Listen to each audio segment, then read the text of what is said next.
it's Shannon, and tonight we're going to look at, well, something new. Flight Information Services. Huh? Right, we'll get into it. Basically what it is, Worf's explanation of what it is. It's kind of like information that a pilot can receive and also pass on to air traffic control, or more importantly, to an information person, information officer, if you will, or the information service.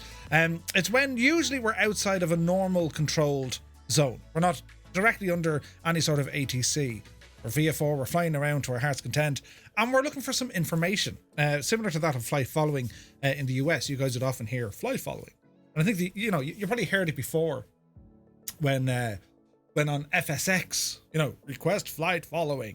Right, and you do all of this jazz, but there is a flight information service, and we're going to learn a little bit about that tonight. And we also revise on last week's lesson, which is a flight from a controlled airport here at Shannon, and it's heading on out to Burr. Right, and I thought I'd change my aircraft. If you spend a bit of time listening to this stuff, you'd be amazed how much it actually helps. Really, really does help. So anyway, with that said, Flight Information Services, FIS. We're going to learn about what it is, and not only are we going to learn about it, Matty Losa is there in it on a frequency, and he's going to be providing us with flight information services. Now, there's a little bit to read up on this. They vary from country to country, right? And there are kind of subtle differences. The flight information services, to put it in absolute layman's terms, it's information that's passed between a pilot and a controller, right? Usually when you're outside of normal radar control, usually. And the sort of things that the controller or the flight information service will provide to the pilot ranges anywhere from, well, what do you think, right? It might give the weather. It might give, if there's any volcanic activity, it might give you some NOTAMs. It might give you information about traffic restrictions. It might tell you that the runway at Burr is closed because it's rained for the last 7 friggin' days, right? This sort of crack. This is the information that they give. They don't necessarily control you. So it's another layer that we're starting to see it more and more on VATSim now, which is great, right? So liveatc.net, lads. I highly recommend it. It's brilliant, absolutely brilliant. So how are we all doing? Right, so I've opted to take out the Just Flight PA-28. I do like this plane, and I haven't flown it in ages. So that's the first little change we're going to do. But what I want to start with is a bit of revision. So we have can you guys see that? We'll start off where we left off kind of last week. Is that fair enough? So it's version 5, and the reason why it's version 5, I've updated it a little bit for tonight, right? So we scroll down here now, hey, to where it is we're supposed to be starting from. And last week, what we were doing, we were planning a flight from from a controlled airport into an uncontrolled airport. All right. So we go all the way down to, it's pretty much the same as we're going into Shannon, right? So hang on, we come down here and I find the right page. Here we go. So joining in aerodrome circuit. When we know what a circuit is, traffic pattern, all that sort of jazz, right? We know what the crack is. Grant Gregory with the button. Hammer Nails is here as well. Good to see you. Wombat is in the house. Welcome in. Right, so revision. We love revision because it gives us the chance to go over what we may not have done last week, or at the stage where I became far too busy and, well, you got the better of me. Do you know what I mean? Anyway, let's talk through it. An aerodrome circuit. The circuit is essentially a pattern, right, or a circuit. It's a defined route that VFR aircraft or visual ruled aircraft, those doing a visual approach, can maneuver safely around the airport. It's to have controlled and order, would you believe it, so that we don't all end up going any old direction at all and crash into each other, all right? Think of it as a roundabout or a traffic circle, but think of it roughly like that. There's a certain altitude you have to hold. There's a certain distance away from the center you need to kind of behave yourself, but it's similar to that. You're just circuiting the runway or the active runway. All right. Anyway, depending on the type of airport or aerodrome, well, there could be different rules that might apply. For example, you could be a left-hand circuit, meaning when you take off, you keep to the left, Or it could be a right-hand circuit, meaning when you take off, you keep to the right. Depending on your aircraft, if you were a high-performance aircraft, very fast, for example, well, you're not going to be able to maintain the lower speeds of something like, a PA-28 or a Cessna. So there's different rules that will apply. To summarize all of this, what is vital, you must do, right? Must, is read the local airport chart. The chart will give you all the answers that you need, right? If you don't have the chart, you have no business flying on VATSim. End of discussion. So you need to follow the chart, right? Because the controllers will reference these all the time and they'll tell you what to do. Last week was a Saturday. I can't remember now. I did a couple of flights with ATC on VATSim, different types of flights. I flew an airliner and then the rest were GA. And the controllers, the Irish lads, VAT Air, they gave me a waypoint that I couldn't find on my chart. I couldn't find, what? I never heard of that place before. And the reason why it didn't show up, well, I didn't read the charts. I wasn't familiar enough with them. So I took it for granted. I know Dublin, which I do, but I didn't fully know runway 28 right. I know 28 left, but 28 right. So when I got a waypoint, it wasn't instantly recognizable to me. I didn't know where to go. Now, the controller was able to pick up in my voice, I sounded as normal. I didn't sound, this is exactly how I sounded, It would have been something like this. From the controller's perspective.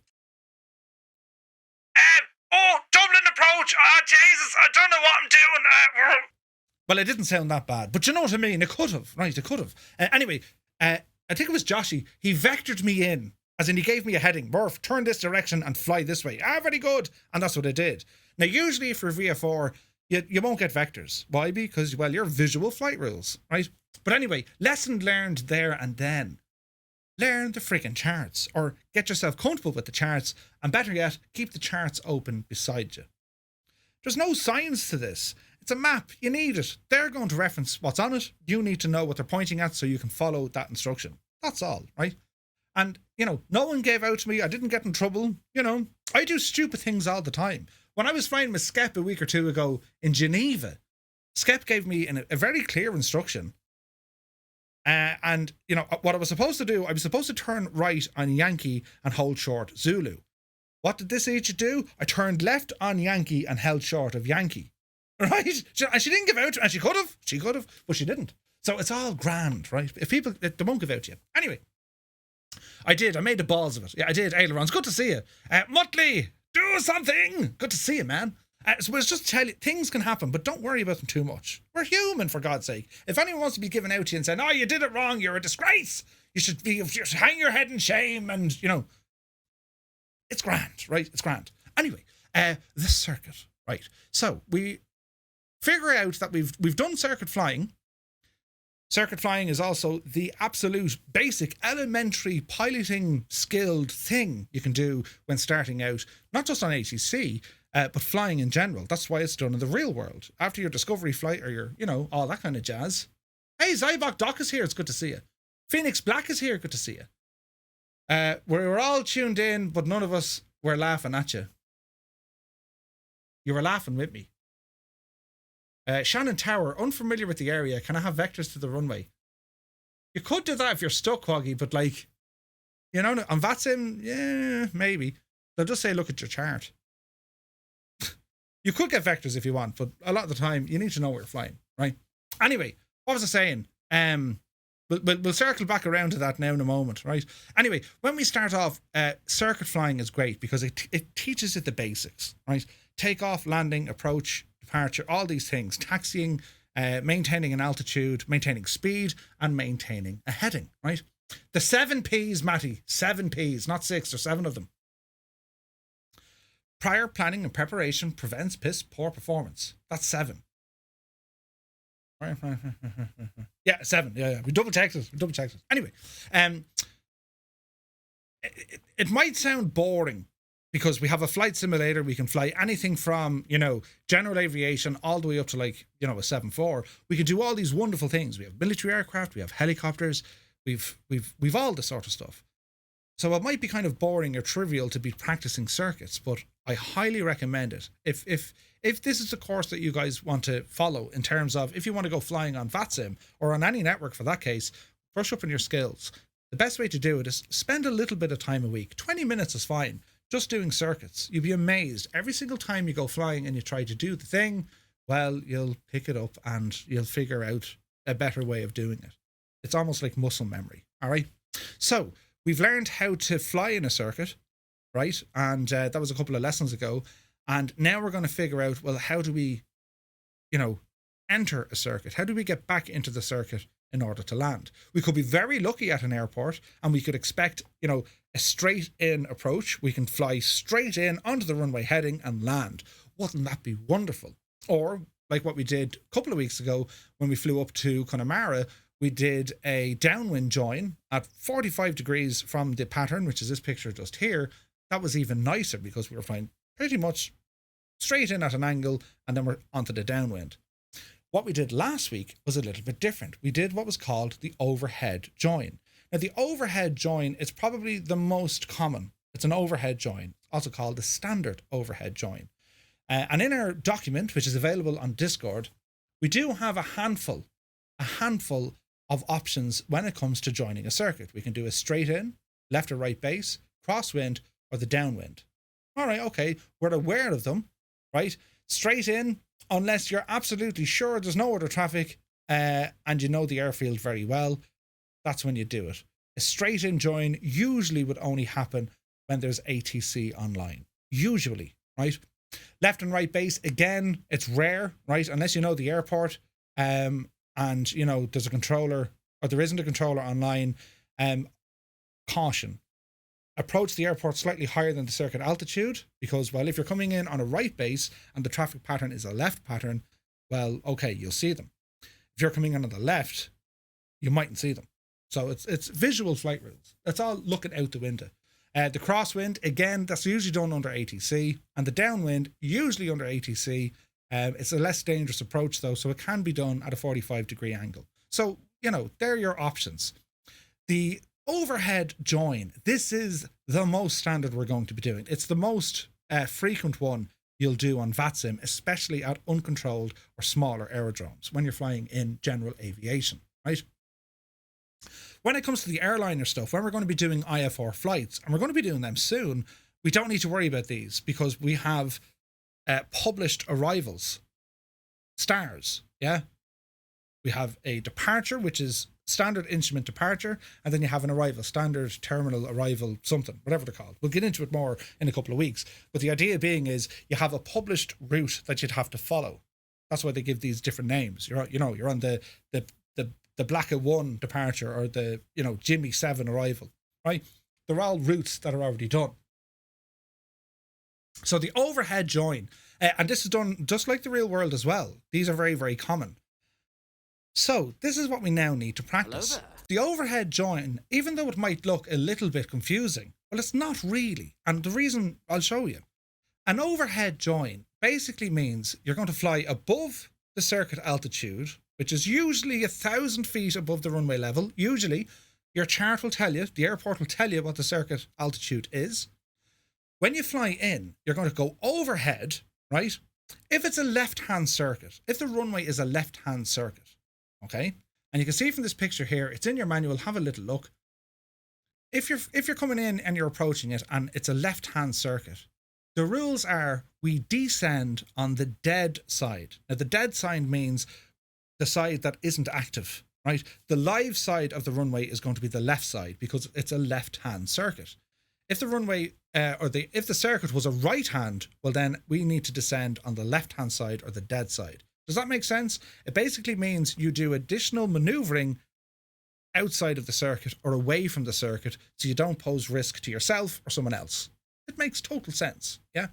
So all we need to do when we approach the runway or approach the aerodrome, we want to do so that we're going to overfly the runway, directly overfly the runway, and we're going to be about 1,000 feet above the circuit altitude. If the circuit altitude is 1,000 feet, we fly in at 2,000 feet. You get the idea. We directly fly over it, then we start descending on the dead side, and then we come back across on what's called the crosswind leg. And before we know it, we're back in a traffic circuit, the circuit pattern. All right?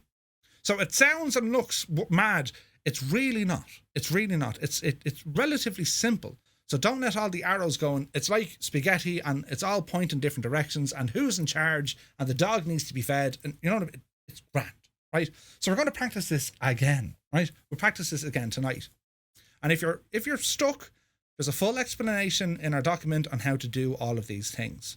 This is going to be handy and this will stick with you for all of your online flying, because a lot of the time, if you're flying VFR in your small general aviation aircraft on VATSim or Pilot Edge or whatever, well, there's no way they're going to have every single airport and aerodrome staffed. You're not going to have a controller. So the chances of you actually arriving at an uncontrolled airport, well, it's quite high.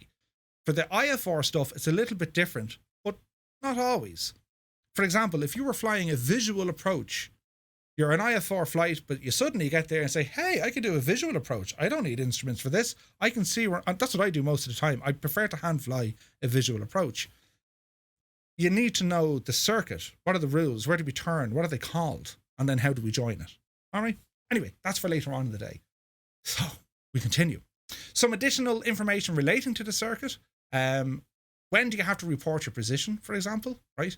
Also, some of the markers that you'll find on your charts and some of the equipment on the ground when you're overflying a runway, or if you overfly an aerodrome, well, there's a couple of visual things we can see from the air.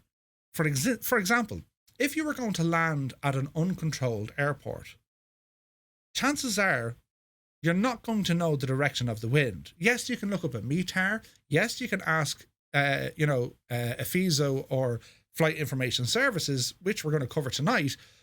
But if you find yourself flying over a runway, there's no ATC at all, and you can't get a METAR for that exact runway, well, as a VFR pilot, visual flight rules, how do we identify wind direction? These are important things, and it's more applicable in the real world because the sim has issues with weather socks and all this. But there are some custom sceneries, especially from Burning Blue, that they actually have the wind indicators and all the sort of jazz. Do you ever see that deadly picture? Wind socks, yeah. Do you ever see the deadly picture of like a rock on a string, right? Do you ever see it? So if you get a rock on a string, right? Hang on, you've seen it before, look. Rock on string weather gadget, right? These are brilliant. These are absolutely brilliant. Hang on now. Rock on a string. Jesus, you have to buy this? It's ridiculous. Look at this, right? I hope this is like safe for work. So, Charlotte's weather forecasting stone. Condition. Stone is wet, it's raining. Stone is dry, it's not raining. Stone is warm, sunny. White on top, snowing. Can't see the stone, foggy. Swinging stone, it's windy. Ice on stone, frost. Stone gone, tornado. Right? But the idea behind these... Right? The idea, well, yeah, rock white snow. The idea behind, what did I say? I could have said that. Don't clip it if it says something stupid.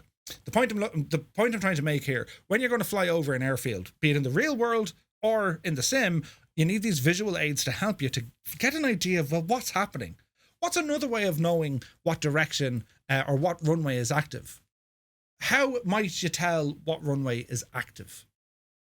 Just by overflying it. If you're in a circuit and you're looking down, what could help you figure out what runway is active?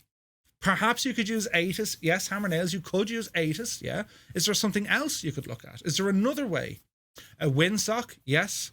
Other aeroplanes, 100%. You'd look at, what are the other planes doing, right? Helicopters are different. They're a totally different breed of animal altogether, right?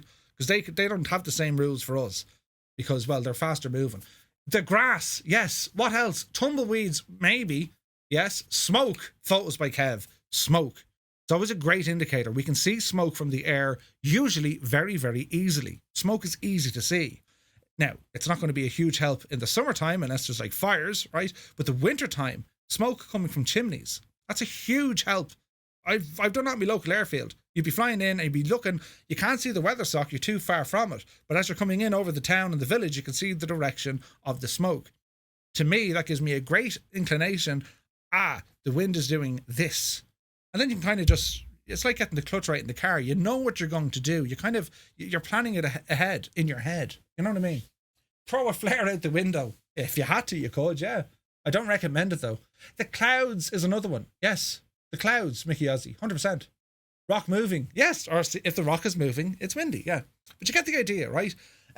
It's amazing how basic some of these things might be, but you'd be surprised how we don't automatically think of the most basic thing first. We tend to overcomplicate things, and it's no different when it comes to ATC. It's because we have this feeling that this is a massive mountain to climb. We need to have all the, you need to friggin' sleep at attention in a shirt and don't get any creases in it. You know what I mean? You don't. You absolutely don't, right? Yes, you have to do a bit of learning, but don't approach it as it's some sort of a, unmerciful challenge. Apply logic, Captain, or a bit of common sense. That's what aim for the simple thing, right? Because it usually is the easiest answer, right? Pants drying outside. That's getting very particular, but yes, it could be the direction of your jocks on the clothesline, right? Do you know what I mean? So, moving on. Here is information about the traffic pattern, or as we call it over here, the circuit. And we have a couple of different legs. Yes, there's many legs on this one. The most important, the upwind leg, or your takeoff leg, same thing. It's the direction in which you take off. That's the leg. Your first turn, it could be left or right, depending on the direction, right? Left or right. The first turn is the crosswind leg. As pilots, we take off into the wind. The wind is blowing against us. We fly into the wind, yeah? So we try and point the nose of the plane in the direction in which the wind is coming from. So when we turn 90 degrees, well, the wind is now blowing across us, hence the crosswind leg, all right? Then when we turn again, it becomes the downwind leg. We're downwind, we're with the wind. You know what I mean? You often hear people say, if you let one off and you're up here, right? Well, the poor old devil down here, he's in for a fright. Do you know what I mean? Right? That's the idea. You're now flying downwind. It's not called another crosswind leg when you're turning at the bottom of the runway, because that's confusing. That's known as the base leg. It's the base leg. You're at the bottom of it, the base leg. And then your final turn, before you land, they've named it something very intelligent, the final leg. So you have your takeoff leg or upwind, crosswind, downwind, base leg, final. You need to know these, right? That's easy enough to learn. You'll figure them out, but that's what you need to learn, all right? So, moving on. As I mentioned, some airports, they will indicate the different circuit areas, altitudes, and speed restrictions depending on the aircraft type or size or capability. If you just happen to be a proud owner of a civilian F-16, which there are some in America, mad jokes, right? Well, you're not going to be able to maintain the same circuit as a Cessna 150, for example. Not a hope, right? So they will be classed as high performance aircraft, and some airport charts will actually state this is the circuit for high performance aircraft, 1,500 feet. So they're already giving them separation from the other aircraft. All right? Are we following so far? Have I bored anyone to tears yet? No, give me time, lads. It's early yet. Moving on, what happens then if we make a mess or if someone else makes a mess? What do we do? Well, we can't just keep flying. We're going to crash. We can't crash. We're not allowed to crash. It's against the game, the sim, and, well, it'll kill you in real life, so you don't want to do it. So if you're in trouble and something's gone wrong, well, you have to do one of two things.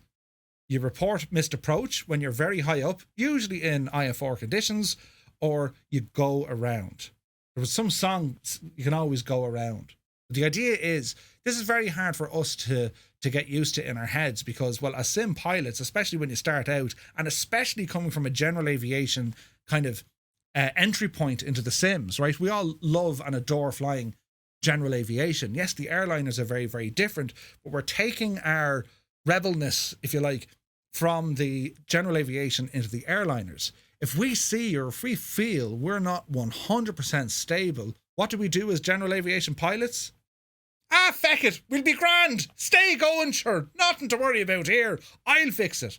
And it's grand, right, in a sim, but when it comes to flying on VATSim or otherwise, you need to stop doing it because you might need to go around. If you're not stable, you don't want to crash. You know, people be saying, Jesus, your man crashed again. He's no good. right? So we need to really train ourselves. We really need to train ourselves to say, right, let's try and discipline ourselves when we're doing these sort of flights. It's different when we're trying to land, on a sandwich when we're doing our group flights, right? A sandwich. Do you know what I mean? When you're doing this on VATSim, try and train yourself the discipline level to know this isn't going according to plan. I'm too high. I'm too fast. I'm going to overshoot the runway. I'm not going to hit my touchdown zone. And we'll go through that now today a little bit as well, because I know there's some folks struggling when they actually make contact with the runway. You have to plan it. There are parts on the runway. The runway is actually marked for you, unless you're landing in the grass. It's marked. It actually shows you where the touchdown zone is. And if you don't get your aircraft into that kind of a box, you go around. No two ways about it. Off you go again. That's what we need to look at, right? And it could be fun. It could be hilarious. You could be low on fuel. You mightn't have a choice. So you have all this kind of crack coming into it, right? Anyway, a go around. We had a look at these last week. What else or when else might a go around happen? Say now you're coming in for an approach and you are stable. Landing gear is down, flaps are down. It's beautiful. You're looking out the window for some visual aids and there's pappy lights, 2 red and 2 white. Beautiful. This is tremendous. You're aiming, you're bang onto your touchdown zone. All is going well. What could possibly happen? Think now. Who might ruin your buzz? There's nothing stable about this stream. No. Look at the head in it. Stable, you say. Stable. A controller. Runway incursion. Yes, another plane. A unicorn. Right? Anything. It doesn't matter what it is. Someone or something, for whatever reason, is blocking your path. It could be the case that ATC jump on and say, hey, go around. Immediately, right before you're about to touch down, go around. You can't say, what? What do you mean go around? I don't have time for this. No, you go around. That's the end of it. Up you go and around you go. ATC could do it for you. They can just tell you. At some controllers, sometimes online, depending what you're doing, the controller might have a bit of a laugh at you. Go on, you big agent. What do you mean you were flying for 27 hours straight? Go around. What? It can happen. But the reasons why it would happen, obviously, in the real world, danger. Imminent danger, go around. And it could be anything, lads. It could be anything. It could be there's something wrong with the runway. There could be an aircraft on the runway. There could be bird activity. There could be drone activity. There could be another aircraft inbound with an emergency. We don't have time for us to land and get off the runway. No, get out of there. He has to come in next. Maybe the tower has spotted something on your aircraft. Maybe a landing gear didn't come down and your systems aren't telling you that there's a problem with a landing gear. Always expect the unexpected. Whose was that? Wasn't that the SAS, wasn't it? Expect the unexpected or something, wasn't it? Someone will tell me in the chat, but I think that was their motto. I think it was. They can't tell us for obvious reasons. It's classified, but I'm almost certain. Expect the unexpected. There was something else, I know it was, but expect the unexpected was part of, someone said it somewhere, and I think it was Special Forces. Anyway, not important. Well, it is important. Expect the unexpected, right? Anyway, that's a go around. So, think that's the RSA you're on about. The RSA. But it could be. No, there was something. Plan for the worst, hope for the best. I live by that one. Yeah. It was drunk. No, long before they did those ads, lads. Long before. Hang on, we'll find it here now in a second. Right? Who dares wins was the SAS. Who dares wins. Expect the unexpected. Who said this? Who said it? What does? Who says? Right? Oscar Wilde, right? He came up with it.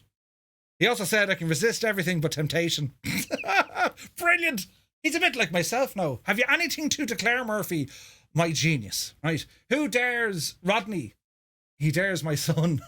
Who dares my son? You can't handle the truth. My regiment was Fortune favours the brave. Fortune favours the... Jesus. B. Sisko, as in Benjamin Sisko out of Star Trek, or what? You can't handle the truth. I'm trying to remember, what was the one they used for us? It's probably, I'll figure it out later on.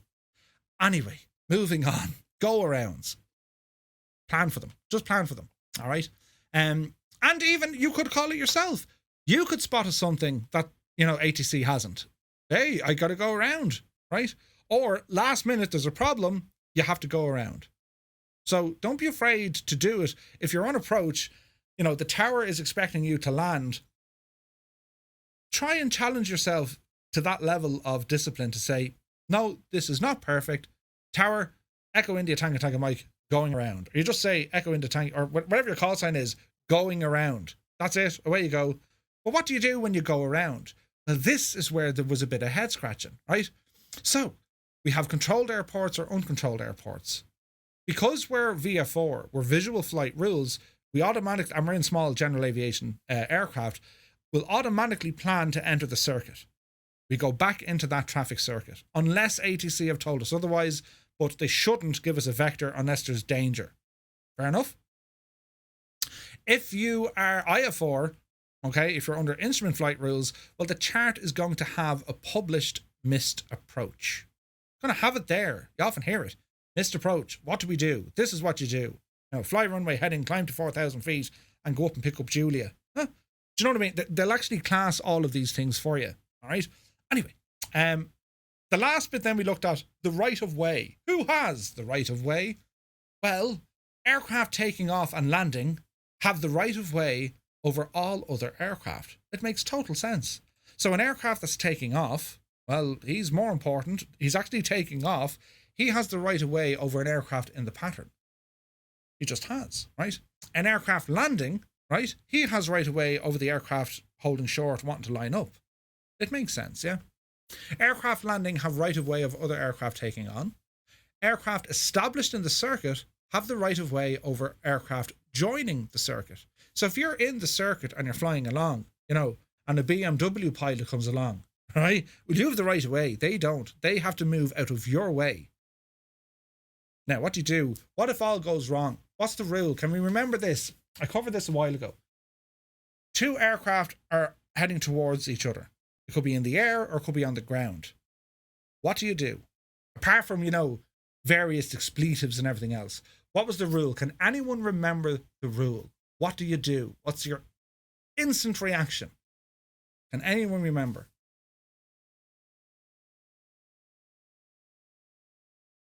If you were a Skoda pilot, you wouldn't even make it into the air.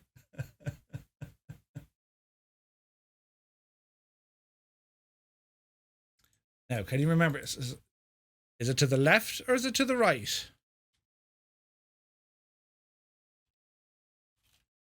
Can you remember, lads? So you have the rules of the road and then you have the rules of the air. So what do you do? Where's this now? Pass to the right, bank right, climb. You don't climb. Turn right immediately and change your underpants. Right. It's turn to the right. You turn right, they turn right. You turn to your right. Okay? If you're on the ground, I think there was something else. Let us verify this. Where is this? Where did I find this? Avoid ground traffic.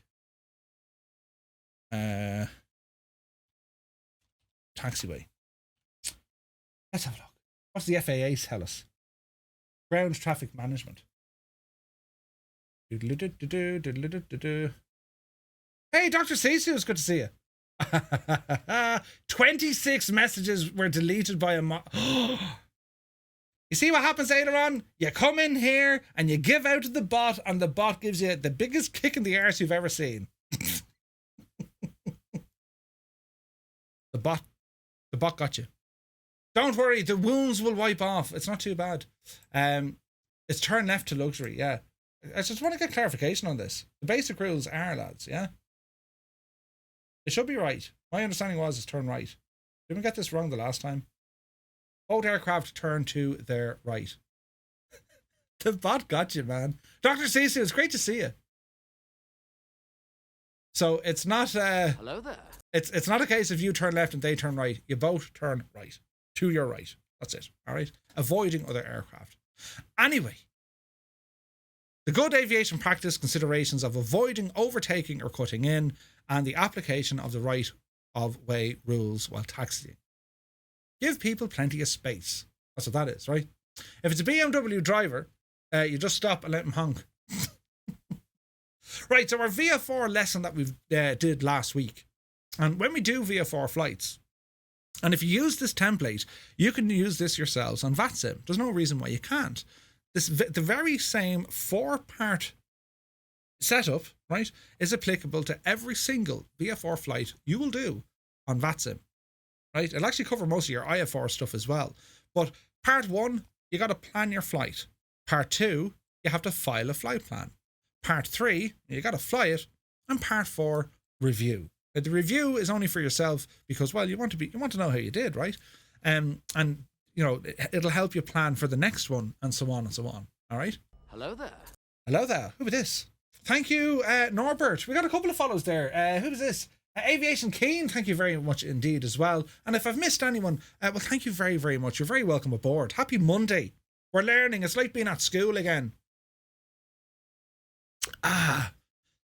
Just as well the teacher isn't good looking, otherwise you'd learn nothing. You were just lost in my eyes for the entire night. Do you know what I mean?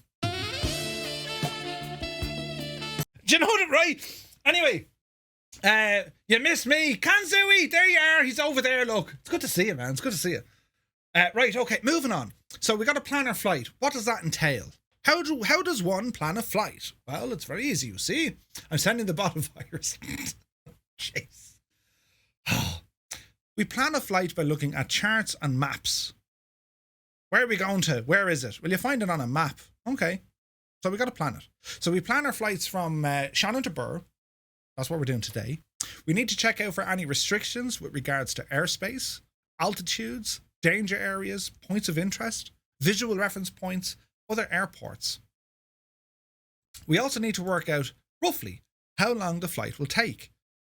We need to base that off the weather information. What is the wind doing? The routing, what direction and where we're flying to, and any possible issues that if we have an aircraft failure or an in-air emergency, what the impact is going to be. So we need to figure out how long we're going to be flying. Why do we need to know that? Why do we need to know when we're planning a flight, how long is the flight for? Well, as flight simulation enthusiasts, one answer is, well, you might only have a limited amount of time to do a flight. Make sense? Why else? Why else? Is there somewhere we can download this document and read through it? Yes, Norbert. Go to our Discord. Go to our Discord. I'll put in a link. I think someone did a link to us there before. But just ramble over to our Discord. ! Discord, and you get in there. Go down. Once you get into Discord, click on the Shamrock and start here, and then go down to Pilot Ops and ATC Course. You'll find it there. Gibbo has it there, look. Thank you, Gibbo. Thank you very, very much indeed. We need to know what way the weather is, if we need to bring a pea cup with us or not. That's part of it, but yes, it's a valid answer. KFC Turbo has it. Fuel. We must know for fuel. How much fuel do we need? How much can we carry? And how much are we going to use?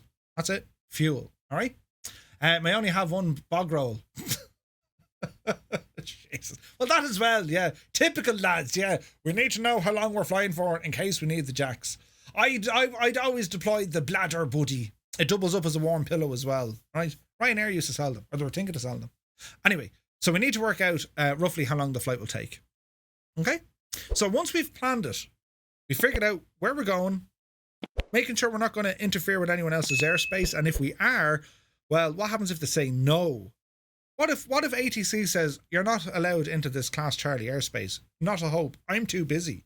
And like the state of your face, you're not getting in here. What? What do we do? Well, we need to plan for every eventuality. But what if we're not allowed in there? Well, we've got to go this way, or we've got to go that way. All right. We've got to plan the fuel for that. All right. I meant coffee. Yeah, sure. That's a big 10-4, good buddy. AIM in 1973. Look, 24 months. My God, 2 years have gone over quick. Indeed, they have. 24 months. Thank you very, very much indeed. Cheers. Strafe the tower. Strafe the tower. You can strafe the tower. Yes, you can try. So next up is we're going to file a flight plan. And you have to do this with VATSim. You do it with Pilot Edge. You do it with IVAO. You do it with POSCON. You have to file your plan. File it? What do you mean by file it? Do we put it in a desk? No.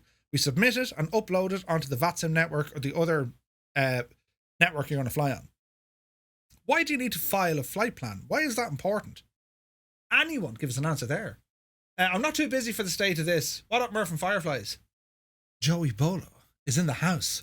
Welcome in, my dude. How are you, man? Hope you're well. You're looking well. Joey's looking very well. So yeah, why would you file it? Why is that important? Who are you filing it to? Who has your information, and why is it important to them? Does anybody know? No? So if you go down, they know where to start looking. Yes, that's part of it. That's more real world stuff, but yes. I mean, you can have a sim disconnect. They're not necessarily going to ring up Epic Fool. Rescue Chopper 1, deploy, you know. In the real world, yes. And there's actually rules around it. Sometimes you don't have to file a flight plan in the real world. It depends on what you're doing. But it's always advisable. It makes sense. Listen, I'm heading out. I'm going out now. I don't know when I'll be back. Who said that? Wasn't that in a movie? To let everyone else know where and what you're doing. Yes, correct. All right. Let people know what you're up to. So we file the flight plan, give them our start and our finish. If we're IFR, we need to give them our entire planned route because you have waypoints, your instrument flight rules, you have your flight plan. You must give them each and every little waypoint along your route. If you're VFR, you don't need to. By good practice, you're going to tell them some information of where you're going. Now, what might that include? Well, if you look at a flight plan, you'll say to yourself, well, hang on, where are you flying? Well, I'm flying in, I'm going to fly from Shannon and I want to go to Burr. Okay. Well, I kind of want to have a look at Scariff. I hear it's quite nice this time of year.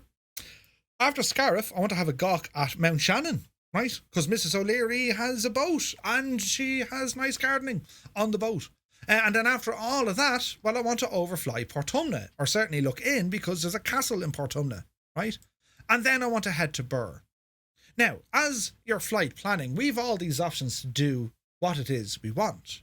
We can have fun, right? We can have fun with this. You want to go exploring. So, as our flight plan will show us, well, we're in controlled airspace here. I mean, look, that's what the big chart is here. This big roundy thing. Uh-oh, that's airspace. Okay, who owns it? Well, it's Class Charlie. Okay, what does that mean? Well, there are certain rules. VFR, yes, we're allowed to fly in here, but we got to talk to the controller. If they're online, we got to talk to them, yeah? And you'll notice, the innermost circle is the control zone for the tower. That's what they're dealing with. The innermost circle, that is their ATZ. That's their control zone, right? The next one outside of that and the next one outside of that, they tend to push them outwards. Approach, departure, control, off they go, different directions. The main one we're going to look after is the inside one because that's tower.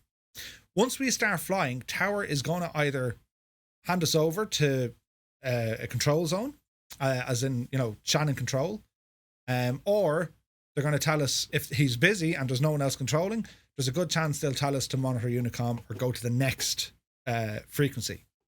So the innermost circle, once we're outside of that, that's it, we're good to go. Now, you'll also notice once we are handed off, well, there are some restrictions here because if you look at the second circle, you'll see where it has C2500-FL245.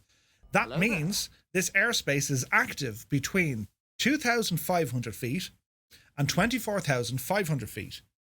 That's where the airspace is. So if we're between 2,500 and 24,500, we are inside that airspace. Yeah? If we're at 2,000 feet, we're not in it.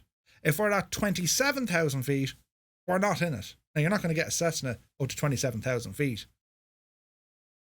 Although there was that one time. But you know what I mean? So it's a restriction. This is his airspace.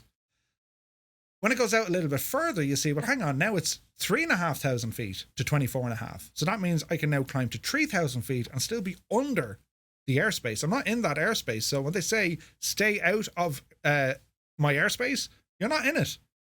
It's not just lateral, it's height as well, yeah? Right. Anyway, now, once we leave Shannon's control zone in its entirety, right, you could then have what's called Shannon control, and that's where we get into our flight information services or flight information region. FIR. We'll worry about that. We'll worry and learn about that now. Briefly or momentarily. There was one thing that we came across which was unique. It's more so Ireland and England. MTA, Mike Tango Alpha, and it says ground to 45,000 feet. And we had to learn this one last week. Can anyone remember what MTA means? MTA. Are we allowed in there? Because if it's at ground altitude all the way up to 45,000 feet, well, we're getting in there. Photos by Kev, close. Memphiston's got it. Old Veteran's got it. Military training area. That's it, guys. You remember. Nice one. Nice stuff. Because it's only applicable here. You have MTO, I think, in America, isn't it? Or MO, military training operations or something like that. You have something different in America. We'll have a look at it. But military training area or activity. But the Irish Air Corps train down here. The Irish Air Corps take off out of Casement Aerodrome Baldonnel and they fly anywhere between, what's this place up here? Oh, what's it called? But they do the parachuting. MOA, that's the one. Like, the Air Corps would operate in this entire region all around here. That's just what they do. Now, it's only letting us know that there's stuff here. But how will we know? How do you think we're going to figure out if there is military training activity going on? How might we find out? Apart from looking out the window in our plane and say, ah, jeez, there's two PC-9s, coming at me. How else? Hey, Jap is here. Good evening. Been almost a CTR of large airport with a Predator once due to very strong thermals. A380 came awfully close by. Police is checking height regularly. It was a laser gun. Fine entering would have been 20,000 according to my instructor. Wow, that's incredible. How might we know, lads?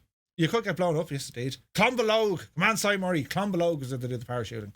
And NOTAM will tell us, right? And NOTAM, notice to airmen, NOTAM, right? It might be on an ATIS. It might be. Unlikely, because, well, there's no ATIS at Burr. Where else might we get that information? AIP, yes, it could be in the AIP, yes. NOTAM is good. The fact that you guys know to look at the NOTAM, that's half the battle, right? What if there isn't one published? What if we don't get a NOTAM published for Burr? It can happen.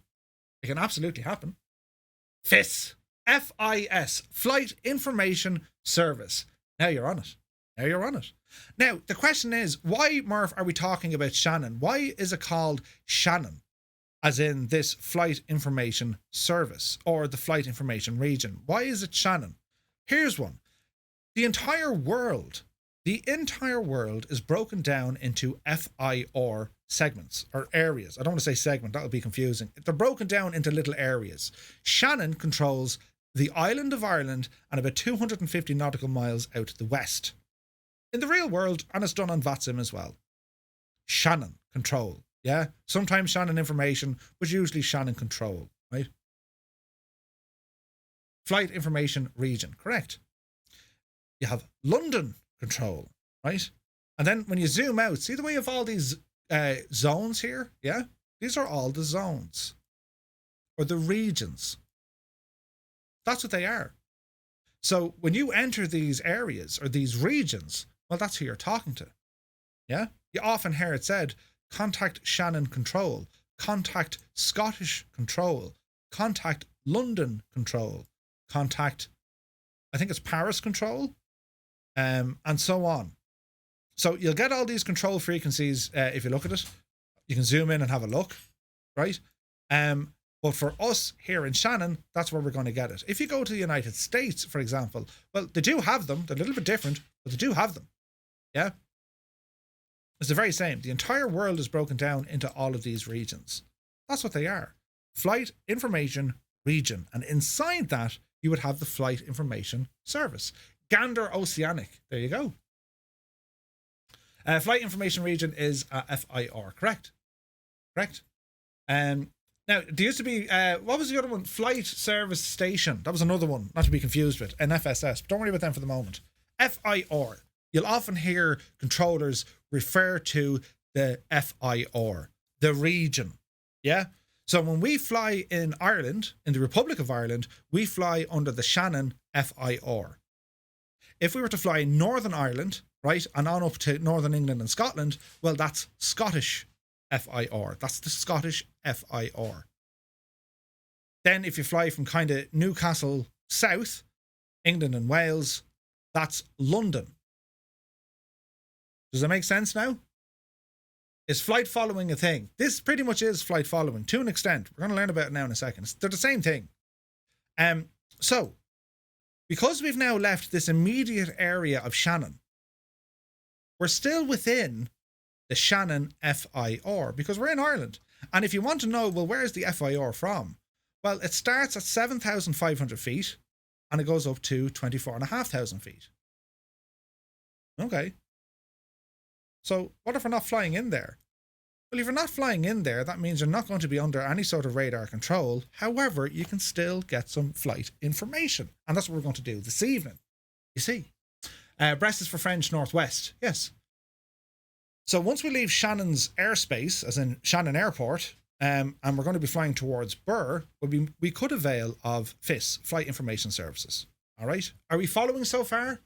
Yes. Totally different in the US. Yeah, but totally different so far as they're called different things and they would tend to use radar and everything else, right? But the idea is the same. It's about providing information to a pilot. It's an information service, right? We'll get into it here now, right? So we'll scroll down because that's just a recap of last week's lesson. We'll be going through that once we start flying, all right? Information services. In some countries, there is an information service available. This is a frequency within a controller or with a controller that can provide you with traffic information and other services you might need during your flight, such as information on restricted airspace activity. It's important to remember that information services are not for controlling traffic. They're not there to control you, all right? Arnie UK, good to see you. They're not there to control you. It's information. They're there to help you and provide you with information you ask from them. They will not give you radar vectors or give you any instructions. You are still in uncontrolled airspace and you are responsible for staying out of, as an example, prohibitive airspace. Look at the AIP for the country you are flying if they have an information service available. All traffic services that are available to a VFR pilot, well, the Flight Information Service, the new Flight Information Service for the VFR pilot contains a suite of services available. Namely, we have a basic service, a traffic service, or no service. Okay, but what do they mean? What do they actually mean, right? Important to note, they can give you altitude restrictions if you are in controlled airspace, correct? Hey, Mark Hayes here, good to see you. First Wing VATSim completed the weekend and did good. Come on yourself. Great news, man. Great news. So, no service. Well, what does it mean? You're on your own. You don't want a service. The controller will not talk to you unless they need to. This means that on VATSim, you can ignore the controller. However, in controlled airspace, the VFR pilot will be expected to comply with any instruction from the controller. If you don't want the service in Class Echo and monitor controller frequency, you will need to know what's going on around you, and they will be able to contact you if needed. And it's good practice for Class Golf as well. Make sure you know the rules for flight within each class of airspace. The question here is, why would you want to have no service? If you just want to be flying along and have no service, it's pointless. Why would you want no service? It doesn't make sense. Why fly online if that's the case? So don't worry about the no service thing. You're just not going to use that. A basic service. This is going to be relatively popular. This is an en route air service that you can air traffic service that you can request from your controller. It means you'll be identified. The controller will confirm your intentions, and as a big mad Sepp Hacer, I'll tell you all about that now in a moment. You'll be passed relevant traffic and other information. However, the level and quality of traffic and other information passed will depend on the controller's workload. They are not required to monitor your flight. That's important. Just because you now have flight information services, the extra pair of eyes, ears, and a mouth, you're not being controlled by them. Therefore, it's still your job to stay out of trouble. Stay away from traffic, maintain separation, and don't fly into someone else's airspace, right? Not squawk mode tango. You're very welcome aboard. The pilot has to continue to do their job. You're literally listening to an information service. Now, before I go down into other information services, let's think outside of the box now. Let's think on some modern avionics, and let's think on some some services that provide us information already that we've already used in the sim. Can any of you guys describe another information service that we avail of within the sim? An information service. It could be to do with the weather. It could be to do with traffic. It could be to do with NOTAMs. What have we seen in the simulator so far that will give us this information? Flight information services. ADSB is one of them, but it's not active on all aircraft. ATIS. ATIS is one of them. Cyrus, great to see you. We've all used an ATIS. Yeah? Area Terminal Information Service. Perfect. What else? What else? What if you were to go onto your GTN 750, for example, and you want to look up a METAR, for example? You can do that. Yeah, you can look up a METAR. That's Flight Information Service, right? Tommy, terrific. Good to see you. Welcome in. It's a great name. A TAF, yes. A TAF Patelli, you're absolutely right. What else? What else might you be able to find out in terms of Flight Information Service? What else might they tell you? I fully expect Merv to be in a leather patch blazer at the end of this course. Brilliant. Frequency for a particular airport. Yes, absolutely. Nearest airport. Yeah, all your avionics most of them will tell you, most of the Garmin units, what's the nearest airport? What's the frequency? What's the runway? Right? Approach control? Well,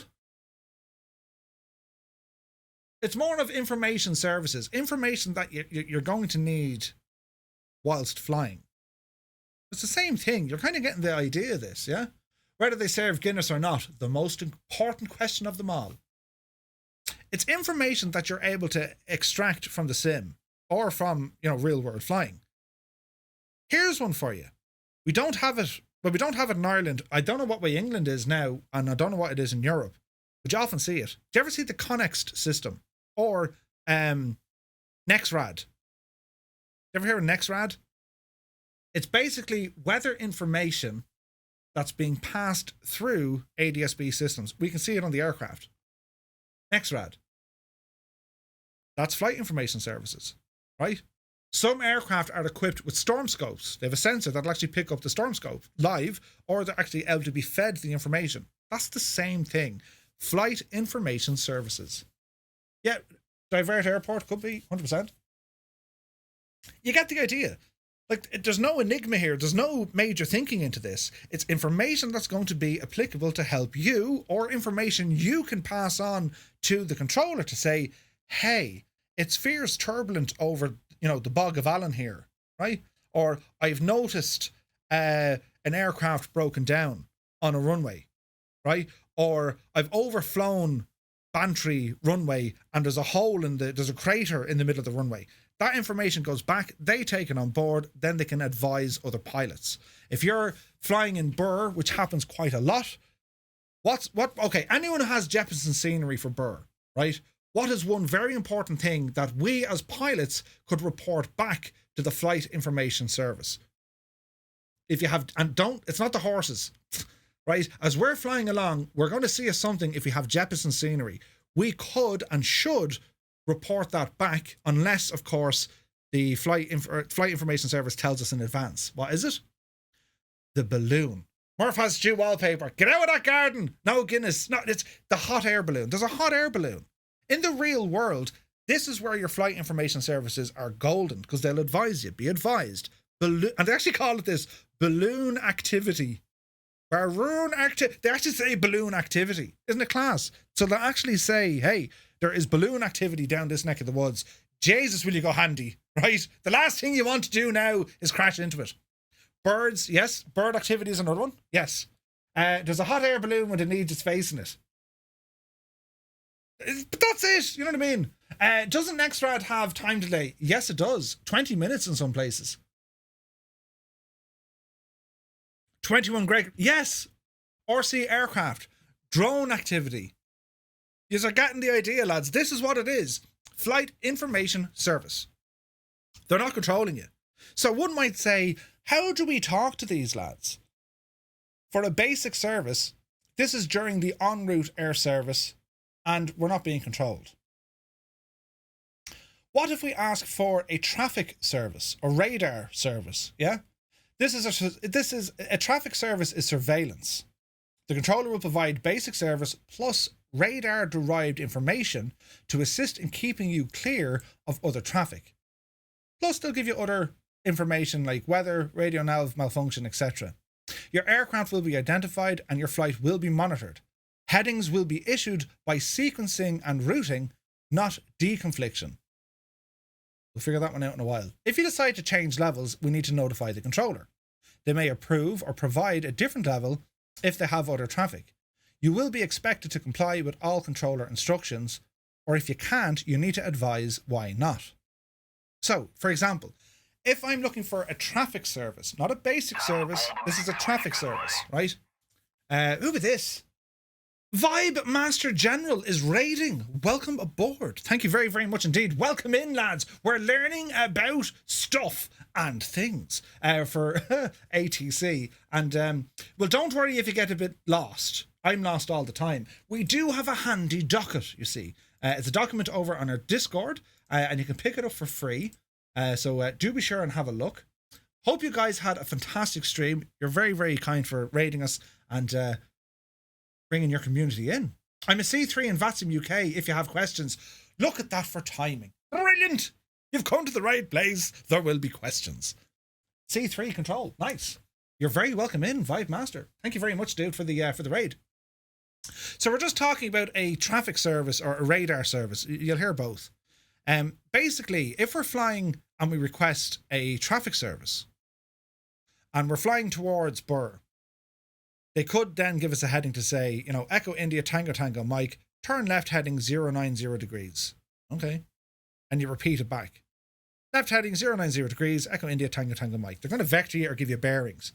So if they turn you away from where it is you want to go, they might forget about you, so don't forget to give them a shout back. But usually they'll turn you back on course. The reason why they're doing this, because you're now active on the radar, they're keeping other aircraft, more importantly, they're keeping you away from other aircraft, specifically IFR aircraft.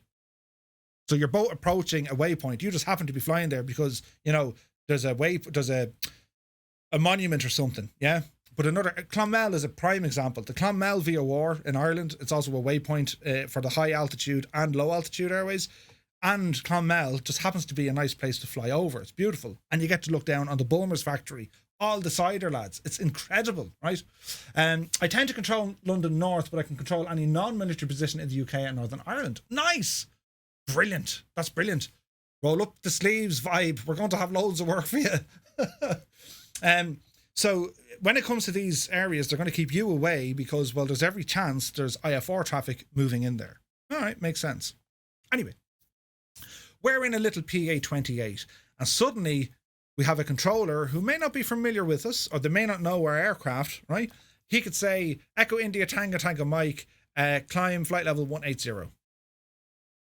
I can't. We'll kill it. It'll never get up there. So we need to say unable or negative. Why? For whatever reason. You could say unable due to power restriction or that controller who's providing radar services, well, they can't see what you can see. What if there's a big storm cloud or a big rain cloud at 4,000 or 5,000 feet above you and he's telling you, climb up into that? Well, you can't. You're VFR. You must maintain your VFR minima, right? Your 1,000 feet in any direction and all this sort of stuff. So you'd have to tell them. Negative, unable to maintain VFR due to weather. Oh, okay, fair enough. Descend to 2,000 feet. Negative, there's a big hill. Do you know what I mean? It's that sort of stuff, all right? That sort of stuff. So, we continue on. There are some general restrictions. The VFR pilot must not request a higher level of service. The VFR pilot may not request a higher level of service, but in any controlled airspace, you are effectively, whether or not, under radar control. Once you're in controlled airspace, you're basically under the control of ATC, if you like it or not. Now, you could be doing a transition, you could be crossing a center or control zone, right? But by doing so, you've already told them what you're doing and how you're doing it. I'm at 4,000 feet. I want to enter your control zone and exit to the west. You are cleared to the Charlie airspace. You're cleared to the Bravo airspace. You've heard these things before, yeah? Now, here's the thing. There's information here because I mentioned it earlier on. And we called it the SEP HACER, the SEP HACER, right? This is important. And I want to show you what this is, right? I need to find it. It's over here. So the CIX website. This is brilliant, right? You have to check it out. The CIX VFR Club, they're a club in the UK and they focus on VFR flying and they do a ton of online flying. And the resources that these guys have, it's incredible. It's incredible, right? So I highly, highly recommend you guys check this out, right? Terrific, folks. So CEP HACER.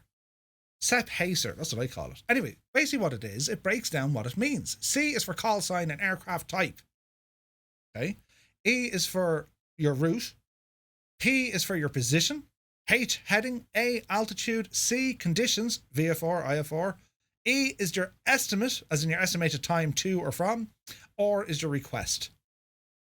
Now, the reason why it's broken down into SEP HACER, this is the flow of information you need to get to the FIS, or the, to your ATC, right? Are we learning to be controlled or learning to control? We're learning to be controlled. Reese, good to see you. The idea here, like, it's not to overflow you with information. It's just to make you aware of, well, this is what's going on. Because, well, if you're flying VFR, not enough people fly VFR and VATSim. We hope to change that. You know what I mean? But have a look at this website. It's linked there in the manual anyway, right? And this is what they're saying. Use the SEP HACER thing when you're talking about it. And if you have a look at a little book here, well, once we contact flight information services and we request either a basic service or a traffic service, well, we're going to be identified. The controller will confirm your intentions. So you'll say, for example, in this case, going to be Shannon Control, Echo India, Tango Tango Mike, PA28, en route to Burr, take a break, or take a breath, 10 miles southwest of Portumna, heading 060 degrees at 2,000 feet, QNH 1011, VFR, estimate arrival to Burr in 20 minutes, request zone transit, or in this case, request basic service. It's how you break down the information. Who, what, where, when, how, why. That's what we're at, all right? Don't worry about it too much, but just be aware that is the way that they want it done. But the control will help you out. They will help you out. What do you want? I want a basic service. Who are you? What are you? Where are you? And what you doing? No, this one. That's all it is, all right? So we move on. General restrictions, have a read of that just so you know. Class E airspaces and all this jazz. Don't worry about any of the other stuff. Just know this. For the flight information service, we have 3 options. No service, basic service, or traffic service, which is often referred to as a radar service. 3 things, that's all. Are we happy enough? 3 things for the information service. And we'll do a demo of this now when we're flying, right? Now, information specific for Ireland, the Shannon Flight Information Service and Alerting Service, right? There's regulations in Ireland. We actually call it the Aeronautical Information Services. You'd have to have a look at your local area's aviation authority. They'll tell you what the crack is. In Ireland, it comes under the Irish Aviation Authority, and we call it the Aeronautical Information Services. Grand. And then the regulations, which were published, part of ICAO Annex 15. If you like to do lots of reading, that's where you'll find it. What we're looking at here is, well, wait and hear this. Shannon Information. This is Echo India Juliet Alpha Kilo, airborne from private site in Kilkenny, requesting flight information service. That's a real world bit of information. Every year, hundreds of calls like the above are received by the Shannon Flight Information Service. But what does it mean? And what service is provided? In December 2014, the Aeronautical Information Circular will be issuing dealings with the FIS and alerting services, and it's hoped that the article will be or will complement the AIC and give a bit more information on the provision of FIS by Shannon. The airspace in the Shannon FIR, right, is comprised of Class G, Golf, and Class C, Charlie, airspace. Okay.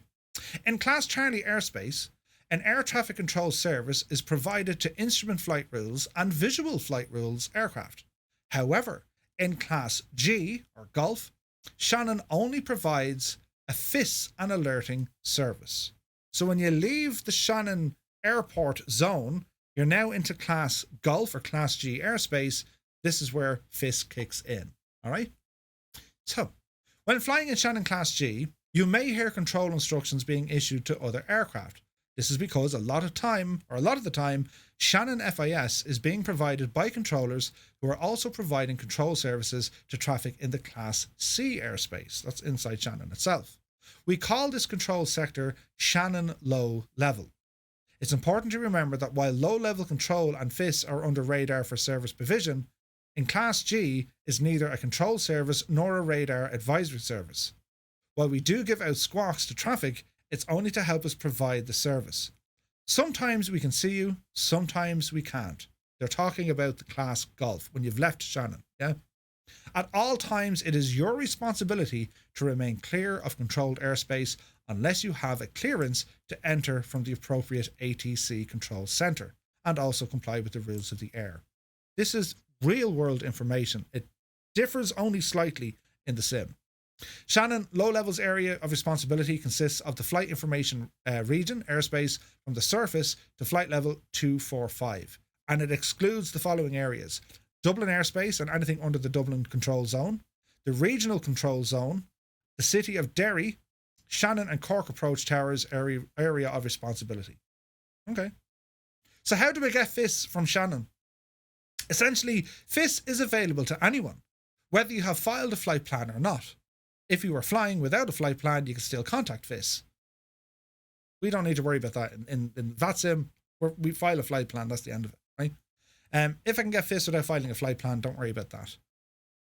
Controlled airspace, Ireland West Zone and Stubbs, and how do we file a flight plan? There's more information there, but that's all from Shannon Airport directly. That is the proverbial horse's mouth, right? FIS, that's what it is. Not the Family Income Supplement, I think it's called, but the Flight Information Service. Are we happy enough so far? I hope so. There is the information there. What did you pick up from this spiel so far? What was the thing that kind of made you go, Jesus? For me, it was sometimes we can see it, sometimes we can't. That's no different than what we were doing over the last week or two, right? So for the last week or two, Murph, pinged you a DM on Discord. I need to head off, but if you have any questions, then please let me know. Vibe Master, thank you very, very much indeed. Thank you very, very much. So because we don't actually have radar in the sim, what we were doing over the last couple of weeks, we were actually taking up the role of flight information services. We were giving traffic advisories, head for here, do this, do the other. All right. Now, some additional learning on this. It's all to do, or it's called Flight Information Service Officer.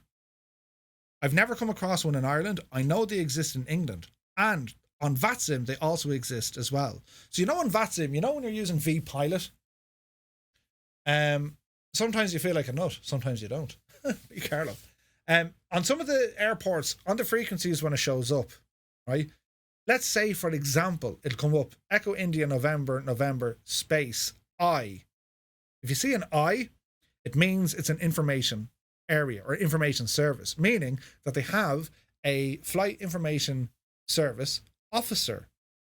He's not ATC, he's not a controller. However, we'll learn about them a little bit later, because when we do flights in the UK, you'll come across them. A flight information service officer is a live advisor for that particular aerodrome, right? They're in charge up until the hold short element. So they look after ground traffic. So you need to ask them to start. You need to ask them to taxi. That's it. After that, you're on your own, but they're there to advise you. They're giving you a one-to-one advisory service, pretty much. Yeah. And VAR, welcome in. Do you get the idea? Okay. Right. Good. We'll learn more on that. Have a read down through it. The link here for this flying in Ireland, I'm going to put it there into the chat, lads. Highly advantageous. Have a read of it. It's only specific to Shannon, but it covers the entire FIR of Shannon. So Ireland, flying in Ireland, that's what it looks like. All right. So, ladies and gentlemen, what we're going to do now that we know what these little advisories are, I have set up an advisory channel, right? And the advisory channel is now live on our Discord. And this isn't set in stone. This is just for our training tonight. So don't, throw the frying pans at me head. Echo India Sierra November, or Shannon Control, right? Or I, for this matter, information. It's on frequency 131.150. 131.150. And Matty Losa is in there. Good man, Matty. And Matty is going to be the person giving us the information. Fair enough? So just what we did over the last couple of weeks, we're going to get ready to go flying. We're going to plan our flight. We're going to ask the tower for permission to start our engine. We want to do a VFR departure and all the jazz. All of this happens. Yeah. Now, if you have any volunteers, if someone would like to staff up Shannon Ground, and if someone would like to staff up Shannon Tower, we're going to go by the book. If you can, lads, you can. If you can't, don't worry about it. I'll do it. But we're going to go by the book. We're going to go by our document, because in our document, it tells us word for word, within reason, of what we're doing and how we're doing it. All right? So we'll have a look here. First thing we do, obtain the ATIS. Then we contact ATC. The green bit is us. The blue bit is them. And on she goes, and on she goes, and on she goes. Now, there are some changes here, because you'll see, Echo India Tango Tango Mike is no longer a Cessna 172. No, we're a PA-28. Okay? Yeah, Scott, if you can, that'd be great. If anyone is there, if you want to jump on and take up either Shannon Ground or Shannon Tower. And it's only a case of reading back. Don't worry if you don't get the words exactly right. Right? Don't worry about it. People make mistakes. You listen to the real world stuff I was listening to earlier on. They get stuff wrong all the time. Even in the real world. Don't worry about it. Read over it, get comfortable with it, but the idea here is you want to be able to pass the flow of communication. You want receive information and also give information. That's the jazz here, right? So we have our spiel here. So it's going to be okay. We're going to pretend we're going to tune into the ATIS, right? So we're going to go battery on, alternator on, avionics will go on onto the radio. Learn to fly in the Warrior. Loved it. Oh, it's beautiful, isn't it? Absolutely beautiful. Okay, so Stuart is up and running. Stuart, you let me know when you're ready. I'm going to jump on into you. And then we'll see if it all works. So you have to go by the little script, otherwise it gets confusing. Yeah?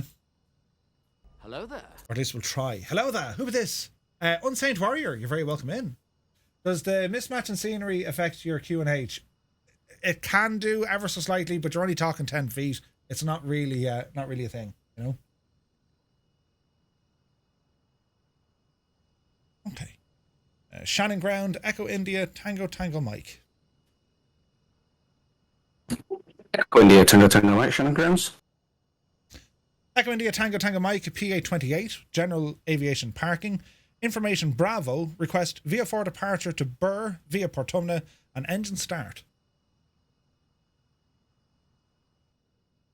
Yeah, the file that you just sent through, it's not up on my side. I'm on it now, but it's not coming through properly. However, you're cleared VFR departure to Burr, squawk 7020.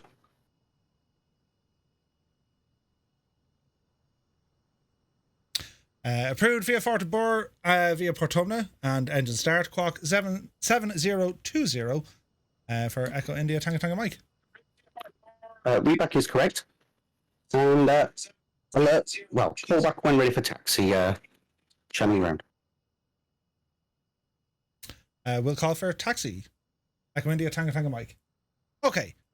So, we're given a squawk code 7... Shannon Ground, Alpha Bravo Charlie Delta Echo Foxtrot Golf Hotel India Juliet Kilo Lima Mike November Oscar Papa Quebec Romeo Sierra Tango Uniform Victor Whiskey X-Ray Yankee Zulu. To be fair now, that's taking the piss. Shannon Ground, that is a incorrect call. Just tell him he's taking the piss. You're taking the piss. Jesus. Shannon Ground, Echo India Yankee Golf Charlie. Jesus. Right. Messing in a minute. Let's get this good part done first. Right. We're approved for engine start. Fuel tanks are on. Parking brake is set. And we'll go through the gadget. So, we don't have an anti-collision light. Yes. Nav lights. Yes. Mag switches. Right, left, both. Fuel pump. On. Echo India Tango Golf Charlie, you are cleared. Mixture in. VFR to berth, not above 2,000 feet. Turn them down for a minute. Fuel pump off. Okay, we're going to go for a start. We're going to say clear prop. Oh, Betsy. Okay, go start the engine. Sweet.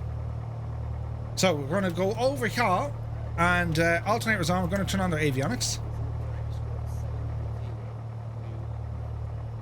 Now we're going to make sure that all our stuff is set. So our Q and H needs to be set to 1011, which it is. Directional heading is reset. And we're going to go in and put in a squawk of 7020. And we'll leave us on standby at the moment. If this screen is a little dark, I'll brighten up there. This is really handy now. We can see what we're doing. Look. Message, don't worry about that. Alright, okay. So we have flight information services on this avionics package, which is really handy, right? Really handy. So we could put in traffic, for example, ADSB stuff. That's really handy, isn't it? So if we go into... we're on VLOC. Don't worry about that at the moment. North up is fine. Okay, map. Don't need map. Let's go traffic. That'll give us information there. Then on this, we're GPS or VLOC. It doesn't really matter. There's no flight plan. We're flying this one visual, so we should be okay. And we'll just double check everything over here is working. So we can go ahead and test. Autopilot on. Autopilot off. Autopilot on. Test. Grand. So we do have a working autopilot. Keep the old RPMs down. Drop the mixture a little bit. Keep an eye on our fuel. So we have fuel pressure left and right. Fuel tank. We're on the right tank. Keep an eye on that. And we're looking good. We're looking good. I don't need to worry about temperatures or any of that jazz. Door's locked. And that looks good to me. So what we're going to be doing now, we're going to tell the tower, hey man, we are ready. We're ready to do our thing. We're ready for taxi. So we should get a taxi clearance across the apron onto Alpha and holding short on runway 06, right? So we're going to call them. And hopefully this all goes well. Echo India Tango Tango Mike, General Aviation Parking, ready to taxi. Echo India Tango Tango Mike, Roger. Taxi up to hold point Alpha, runway 06 via Central Apron to Alpha. Taxi via the Central Apron, holding point Alpha, and holding short of runway 06 for Echo India Tango Tango Mike. Okay, we're good. So we need to put on taxi light. We don't really have a taxi light. We have a landing light. We'll go with that one. Alright, okay, so park and brake off. We're going to ramble our way forward. First thing we do, we test the brakes. Brakes are working. We're good, we're good. Okay. So make sure our controls are free and easy, which they are. We probably don't need Peter heat, but we'll worry about it there now in a moment. Don't mind the planes that I'm flying under as well. It's totally fine. And then we have that monstrosity right there, right? Now, it's a pilot's job, even though I'm cleared for taxiing. I'm allowed taxi, right? Well, the whole point here is I got to keep an eye out, right? So, we could stick by the book in absolute certainty, but to be honest, this is actually no harm hearing someone else talk to us from Shannon, right? Because it's not going to be, it won't be line by line per line. It could be slight differences. Central apron rather than taxi via the apron. Holding point. Well, there's not really a holding point in Shannon, but there kind of is. You know what I mean? So it's no harm that you're picking up a slightly different way of the instruction. We still know what we want to do. We want to go flying. We want to go to Burr, right? So we know that we need permission to start our engine. We need some sort of clearance. And we know that we're going to get some sort of a controlling instruction to say, I want you to do all of this and then get to this point. And when you get to this point, you wait. Okay, we can do that. So that's essentially what we're doing. So it's actually good practice to hear different, you know, different ways of folks talking to us. You know what I mean?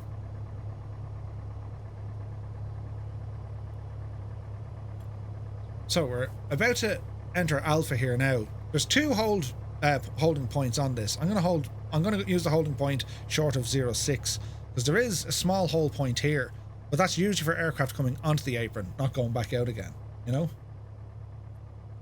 And I'm going to do my run up here on the left hand side as well. So as we're maneuvering around, again, you'll be looking all around you, make sure there's no aircraft coming in, going out, or whatever. If there was, ATC would be onto us saying, hey, you know, hold short, allow the other aircraft to pass, and so on and so forth, right? So we're going to ramble in here and we're going to do a quick run up test. So we're going to point our propeller into the wind as best we can. That'll do. There's no other traffic there. Parking brake goes on. Let's go down and have a little look. Mixture to rich. Increase our RPM. So we're going to bring it up to about 1750. When do you call a flight information? So before we depart, once we talk to the tower, they're going to ask us, do we want flight information services? If we say yes, then they'll tell us what to do. If we say no, then they'll hand us over. You'll see it now in a second, all right? It varies, but you'll get the idea. Okay, so RPM is up. There we are. We're going to do a mag test. Onto the right mag. Drop of 150. Back to both. Onto the left mag. Drop of about 50. Back to both. Fuel pump in. Power to idle. Make sure she doesn't cut out. Fuel pump off. Fuel pressure drops. RPM up to 1,000. Lean the mixture so she just starts to cough. And mixture rich again. Okay, we're good. So quick check out here. We're looking good. Parking brake coming off. Hey, Tear Dog is here. Good to see you. So we continue on. So our instruction was hold short runway 06. So once we report, we're going to get handed over to the tower. And then we're someone else's problem.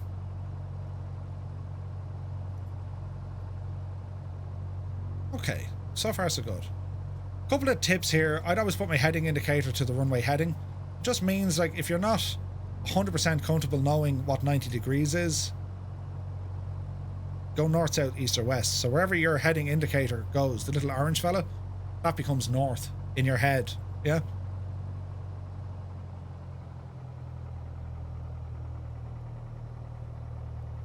Okay. Barrow is set. Yes, indeed.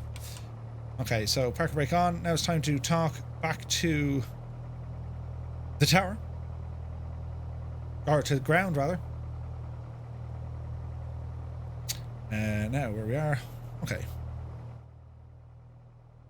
And Echo India Tango Tango Mike, holding short runway 06 at Alpha. Echo India Tango Tango and Mike, Roger. Contact tower on 118.7. Have a safe flight. Contact tower on 118.7 for Echo India Tango Tango Mike. We'll see you.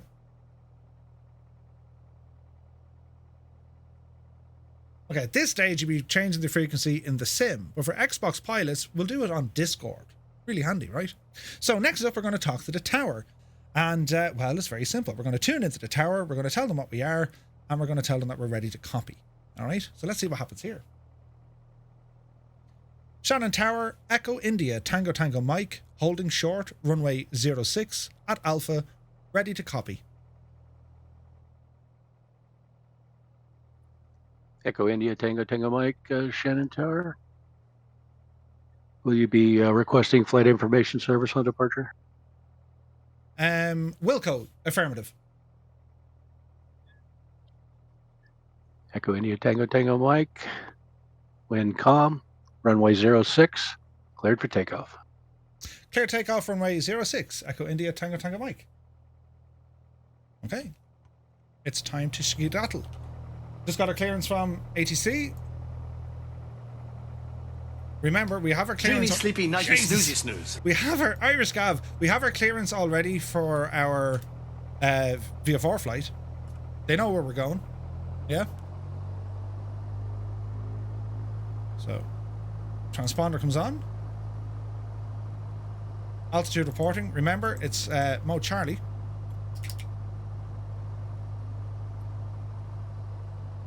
So onto the runway here. There's always one. Okay, so mixture rich. We're walking, talking, and squawking. Power coming in.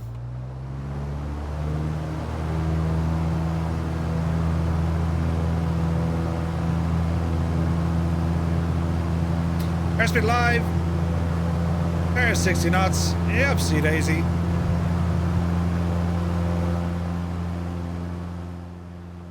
Alright, alright.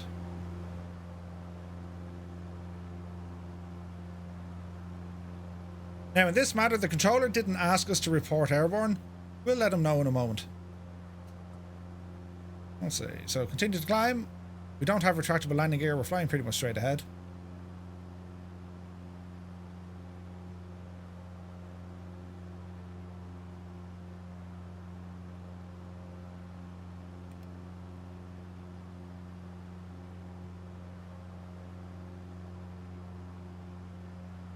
Echo India Yankee Golf Charlie, holding short runway 06, ready to copy. Echo India Yankee Golf Charlie, Shannon Tower. Will you be requesting flight information service? Negative. Come on, Betsy. Echo India Yankee Golf Charlie, Roger. Line up and wait. Runway 06. Line up and wait, runway 06, Echo India Yankee Golf Charlie. Echo India Tango Tango Mike. Left turn out approved to Burr. Contact flight information 119.075. Left turn approved, on track to Burr. Contact Shannon information on 119.075 for Echo India Tango Tango Mike. Did I get that right? Right, so next up is 131 decibel. It's 150, but that's okay. We'll go with that.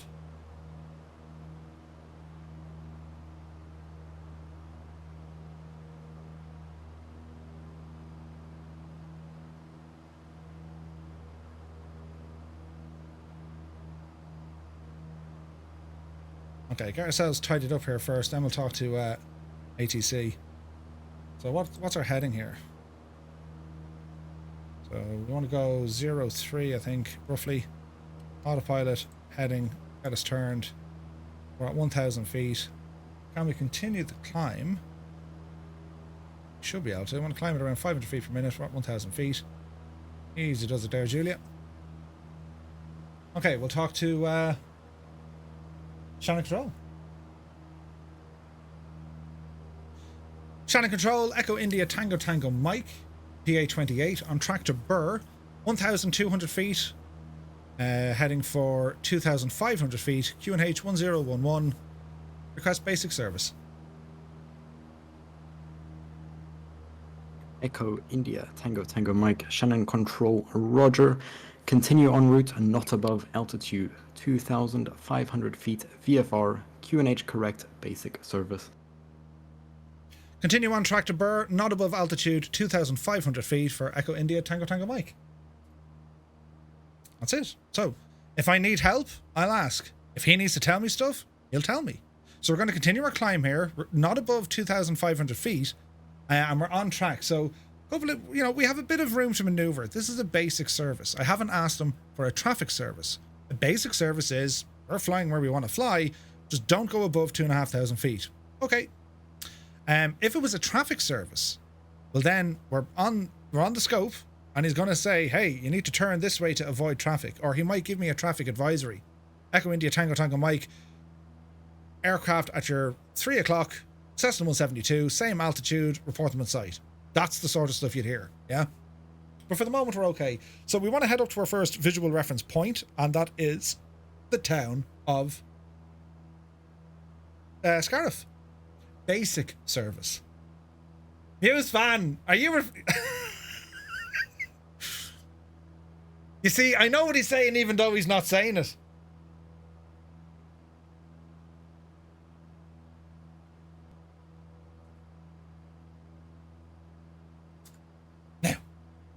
Basic, yeah. I always think of Star Wars when he says Scarif. Have you ever heard it? Scarif? Jay's a great spot. Say nothing, lads. Say nothing. See, I'm too busy multitasking like a dope. All is well in the realm. Rogue One. Just what's the altitude there? We didn't go above it. Not at all. It was it just didn't happen. It was grand.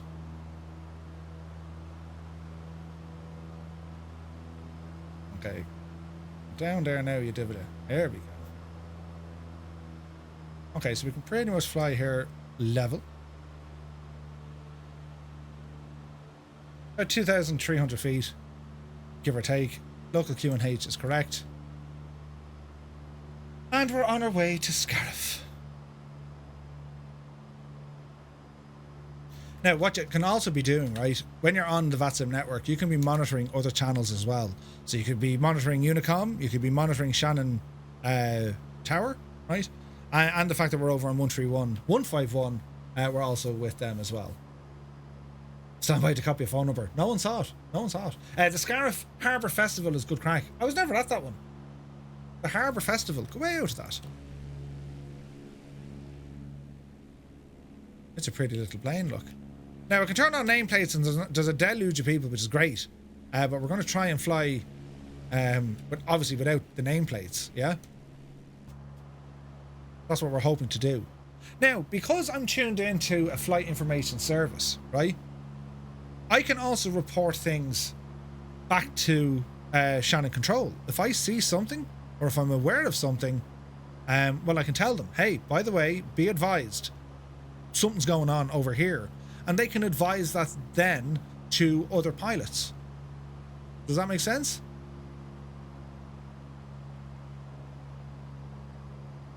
This is actually very interesting how the autopilot is trying to behave here. Because it's hunting a little bit to try and find the heading, which it shouldn't do unless it's windy. The gear are fixed, yes. The gear don't move. And my speed is a little bit low. It's also a little bit bumpy up here. So we increase our speed a little bit. Usually the landing light will be off at this stage. I'll leave it on just for sheer confusion.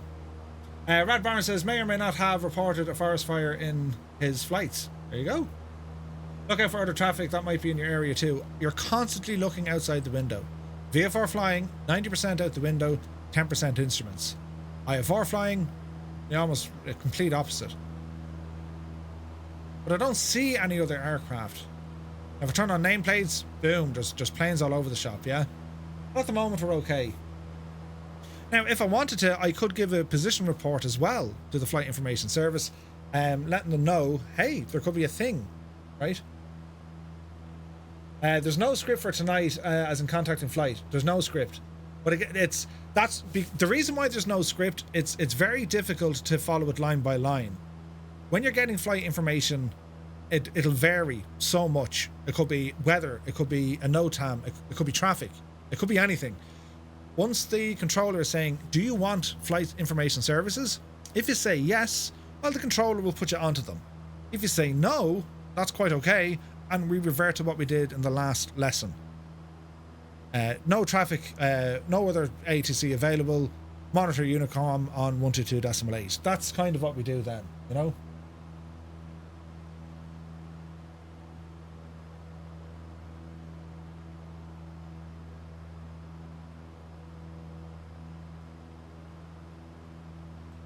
So we're on our merry way, not above 2,500 feet. And so far, it's looking kind of nice. No issues, the aircraft is doing what it should do. Temperatures and pressures where they need to be. Change over our own tank. We're going a little bit hard, 110 knots, but it's fine. Absolutely fine. Be very quiet. Epic Fool is out there somewhere, you can imagine, right? So, visual reference points, according to our flight plan. Well, here is Loch Derg, and Scariff is going to be a town very close to it. Yeah? So we're looking out the window to see, can we see the town of Scariff? Hey, you like the program is here. Good to see you, man. Happy Monday. Hope all is well. So you join us here. We're doing, it's VFR lesson stuff for VATSim. Because there's not an awful lot of VFR flights that take place on VATSim. And for good reason. Because it requires a lot of information. The IFR stuff it tends to be a little bit easier, right? The IFR stuff tends to be a little bit easier. But by and large, it's grand. Once you kind of have an entry to it, it doesn't be too bad, you know? Or at least that's the hope. Now, where are we?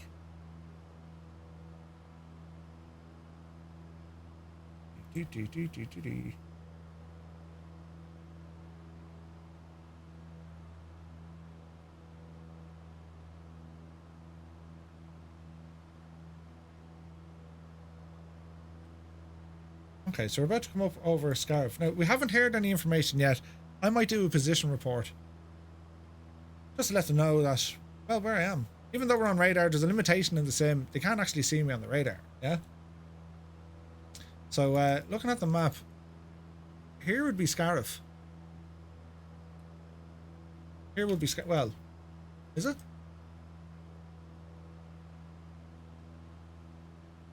Kinda. It's definitely out this neck of the woods.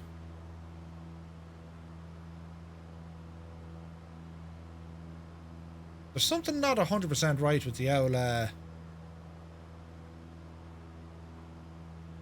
avionics in this. That's what's bugging me. Can we go north up, Murph? Track up, north up. Now we're talking. Now we're talking. Alright, we're looking kind of better Echo, now. India, Tango, Tango, Mike, Shannon Control, leaving controlled airspace, remain outside controlled airspace, report turning point, Portumna. Leaving controlled airspace, will report over Portumna, Echo, India, Tango, Tango, Mike. Okay, so they're telling us we got to report when we're over Portumna. Because we're now leaving, you know, Shannon control area. So we're going to stay under 2,500 feet. We could, if we wanted to, ramble up to about 3,000, but we tell them at this stage, hey, we want to do this. So, so far so good. Or if you can see a quarry on your left, good VRP just outside Tulla.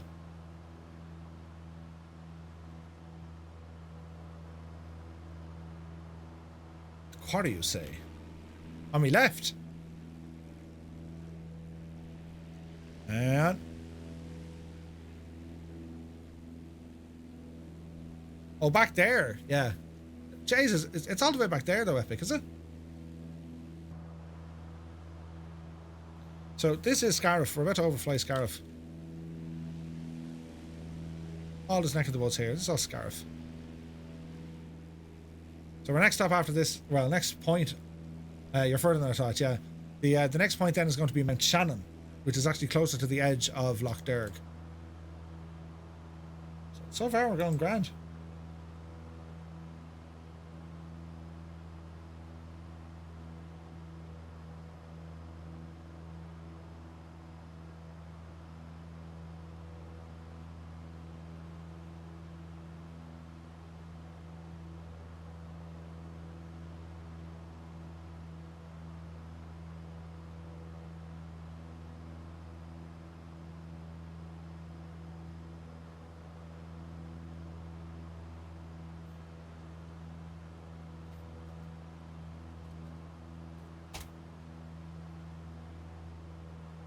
Okay, so you keep monitoring your systems, keep monitoring what's going on outside the window. You're looking for stuff. If we were getting heavy turbulence, if we saw other aircraft, if we saw smoke, which could happen in the real world when you're flying along, you could definitely see smoke in the summertime. These are things that we could report back. But for now, we're okay. So Scariff is over this direction, so we'll do a small little turn here.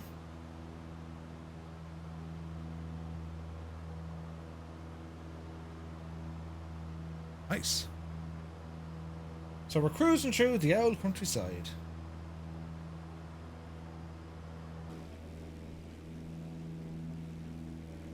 So Mount Shannon is going to be the next area we overfly, and then they've told us to report when at Portumna.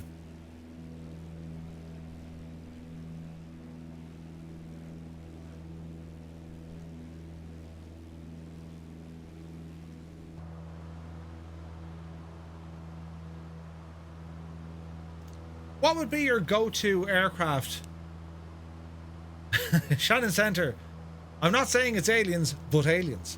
What would be your go-to aircraft, guys, if you were doing VFR? Would it be something like a PA-28? Would it be a Cessna? What would you usually go for? Position reports in Canada are that important. It's written on the back of the cover. There you go. Swiss Tony says, do you think Ireland and the UK, for that matter, could do another world update? Oh, big style, yeah. Ireland's update, or Ireland's world update, included a handful of POIs and some new mesh data.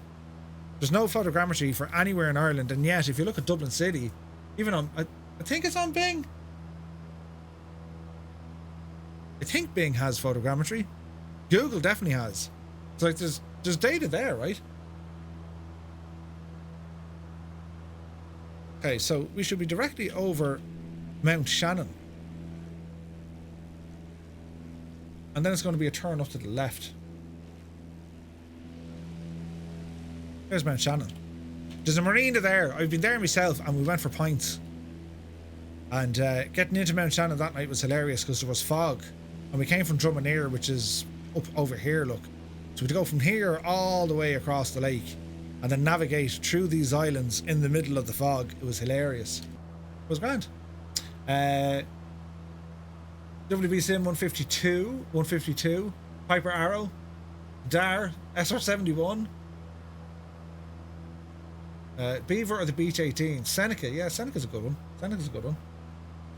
Okay, so we're going to turn on track here now to go up to Portumna. Whoop, easy plane. Altitude is still good. Does FIS tell you where to report, etc., like a controller? They can do. They can tell you, hey, give us a shout once you get up to this area.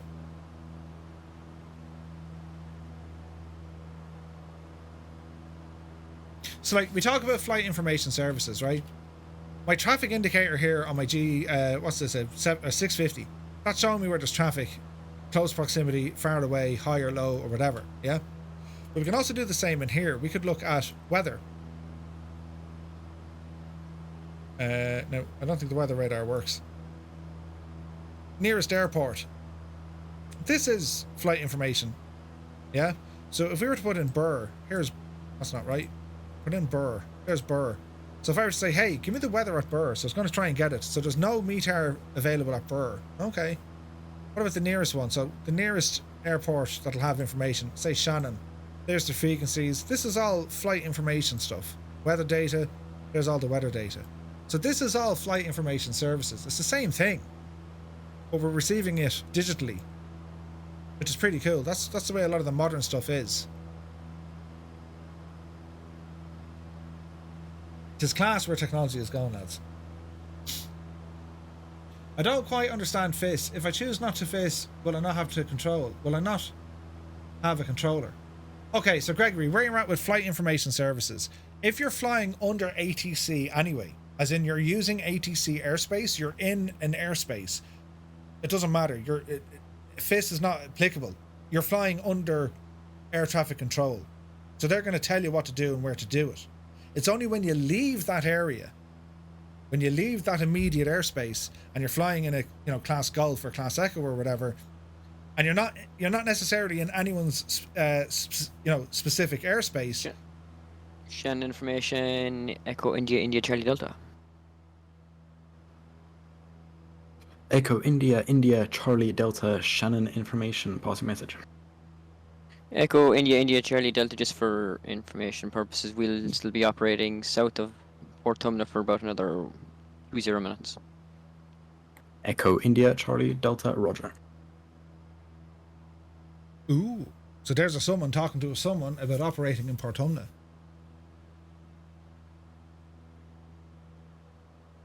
Okay. We continue on. The responsibility and the job, it's on us to make sure, we don't put ourselves in harm's way. But by listening into this frequency, if other people are talking and you have that whole distance degradation thing, it's still quite relative. You know what I mean? Does anyone else see the plane across me nose at 200? There's a whole load of people here.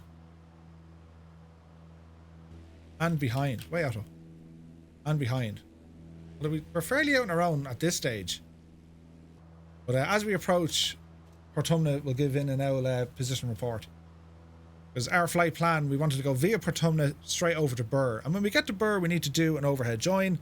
And then we're going to be landing on runway 36. That's the plan. Are you still talking on Unicom at the same time? No, I don't need to be on Unicom at the moment. because I'm tuned into the FIS, the Flight Information Service. It'd be good practice to monitor Unicom, but I'm still with a controller, so to speak. They're not telling me what to do or where to go, but I'm listening in of what's happening. If that makes sense. Like having FIS or having a Flight Information Service running, it's handy, it's grand, it's an extra pair of eyes and ears. If something's going to affect what I'm doing, well, they'll get on the blower and tell me, hey, you need to be careful, you need to check this out. You know what I mean? Or if I see something that could be a hindrance to them or another pilot, well then I can jump on and say, hey, there's a thing going to happen. That's the idea of it. Shannon information, Echo, India, Charlie Delta, we're 1500 feet, just turning a port terminal. We've visual with some traffic about on or 12 o'clock. Echo India, Charlie Delta, Roger. Traffic is a PA28 indicating 800 feet above reporting site. Cover that, Echo, Charlie Delta, 1500 feet, we've visual with them, I think they're above us. Nice. Echo India, Tango Mike, Shannon control. Echo India, Tango Mike, pass your message. Echo India, Tango Mike, Shannon control. Traffic alert is a helicopter indicating 800 feet below reporting site. Looking for the traffic. Echo India, Tango Mike.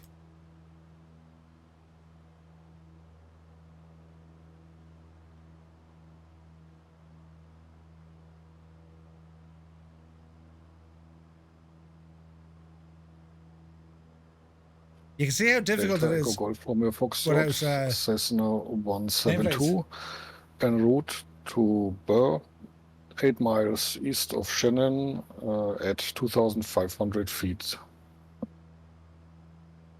Delta Echo Golf Romeo Foxtrot, Shannon control, Roger. Maintain not above altitude 2,500 feet. Shannon QNH 1011 basic service. Maintain not above 2,500 feet, QNH 1011, basic service, Delta Echo Golf Romeo Foxtrot. And Shannon information, Echo India, Charlie Delta, we're past that first traffic and we visual with the second one, we'll be passing underneath them. Echo India, Charlie Delta, Roger. Shannon control, Echo India, Tango Mike also has the traffic and overhead Portumna 2,300 feet. QNH 1011. Echo India, Tango Mike, Roger, Squawk 7000. There are reports of a balloon activity overhead Burr. Monitor Unicom on 122.8. So, over to Unicom 122.8 and we'll keep an eye out for the balloon. Echo India, Tango Mike. See ya. Sweet.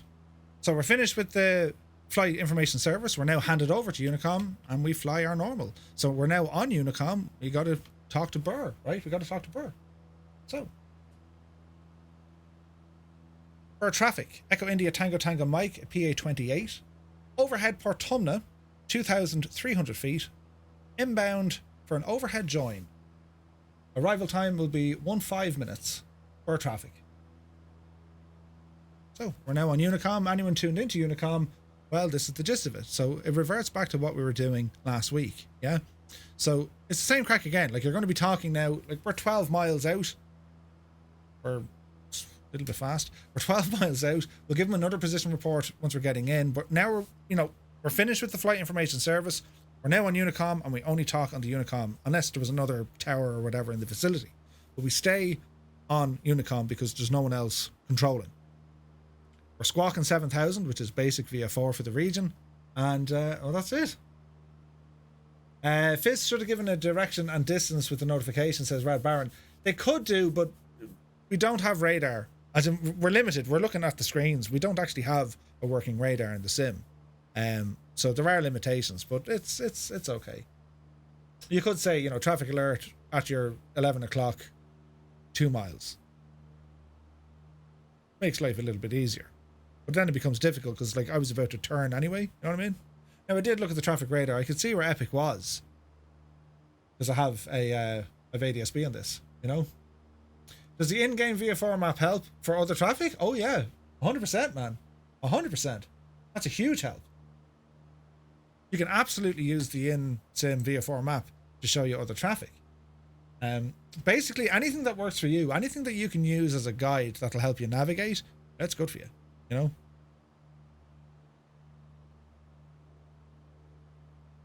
So we're at 2,300 feet. We're a little bit high. Remember, we want to be 1,000 feet above the circuit altitude of Burr, which is 1,000 feet. So 2,000 is going to be just tickety-boo.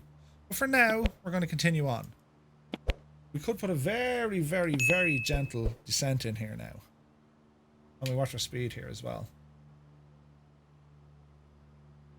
And then we'll talk to Burr in another couple of moments.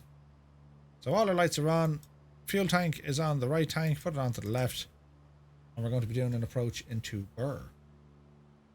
We'll call them up on the radio again. Well, we'll talk to Unicom and let them know, hey, we're now, whatever, 6 miles out. Joining on the overhead, or an overhead join for traffic, and we'll then make our intentions cleared, you know. Has the sun gone down in Ireland yet at this time? Yes, defo. defo.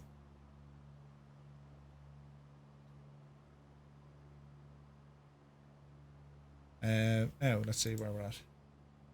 Yeah, we're looking good so far, lads.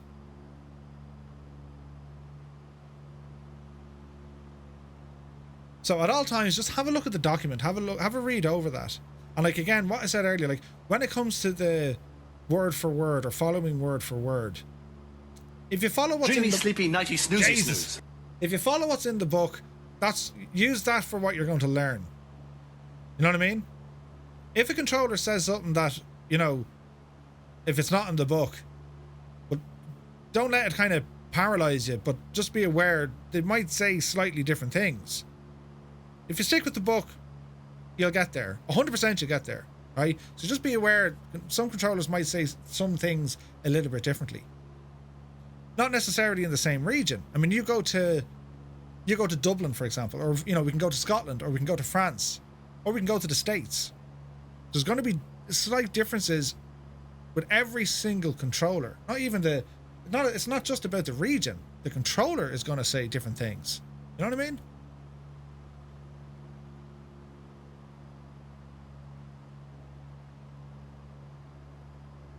Yeah, we're playing. She won't descend, so we need to manually descend. I don't think that works though. Didn't there used to be a click spot here? The traffic Echo India Yankee Golf Charlie DHC to Beaver, 10 miles to the west, at 2,500 feet of inbound for overhead join bird traffic. There you go. So I know now there's someone behind me, and they're on the way into Burr as well. That could make things interesting. Burr traffic, you got a PA 28, 6 miles to the west, inbound for the overhead join, and we'll be doing a full stop landing on runway 36. Burr traffic. The traffic have traffic in sight, bird traffic. I see a hot air balloon. Jesus. Ah, Jerry, 2022. Good to see you. Welcome in, man. Welcome in. Okay, so we're at 2,000 feet. Maintain 2,000 feet. Remember, they told us keep 1,000 feet above the circuit. And then we'll be descending on what's called the dead side of the field. Watch your L. Height speed there, Murph.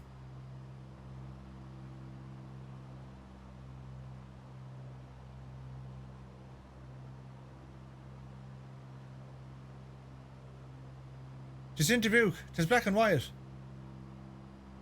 She's in Dubuque. Or is it? She's in Dubuque, yeah. Oh.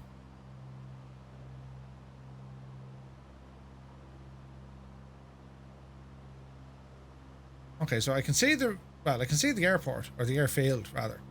Yeah. So our overhead join is going to keep at the base of the active runway at 2,000 feet ish. I'm way too low. Up you divil, you Murph. It's a left-hand pattern. A left-hand pattern. So we'll keep an eye on that hot air balloon as well. Like that's a thing to watch, right?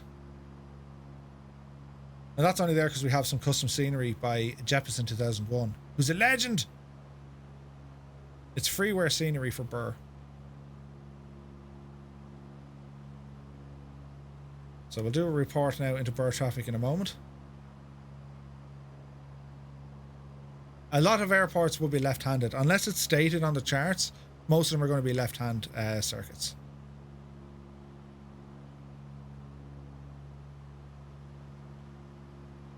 Man, it's proper bumpy here. Bird traffic, you have a PA28 joining overhead. Bird traffic.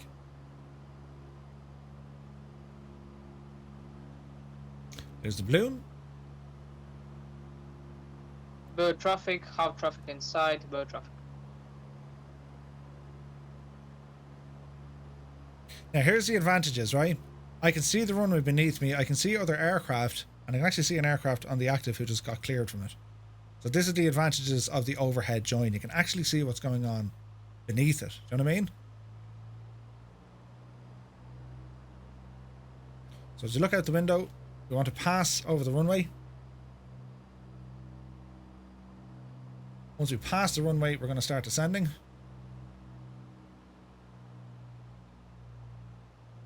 We're now on the dead side. We can start our descent.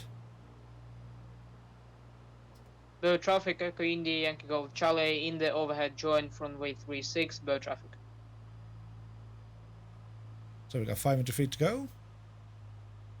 Turn left.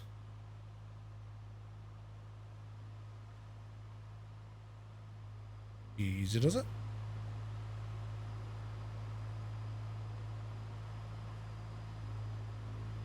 There's 90 degrees. We're going to straighten up. Look out the window. Should be parallel to the runway, which we are. A little bit close.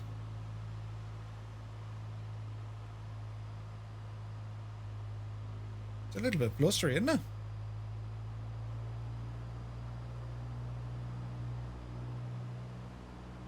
Alright, easy does it. 90 knots, it's fine.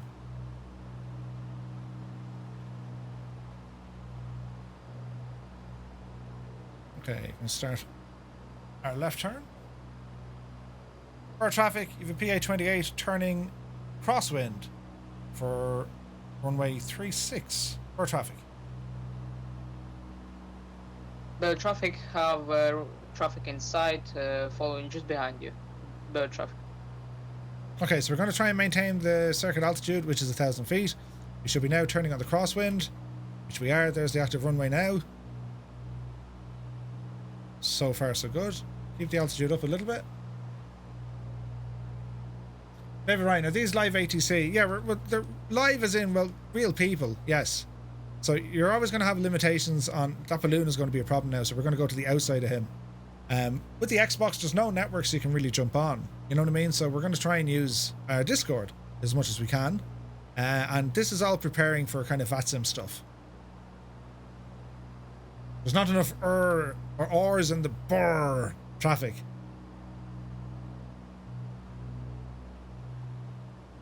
Okay, we're going to turn left on the downwind. Keeping an eye on that balloon.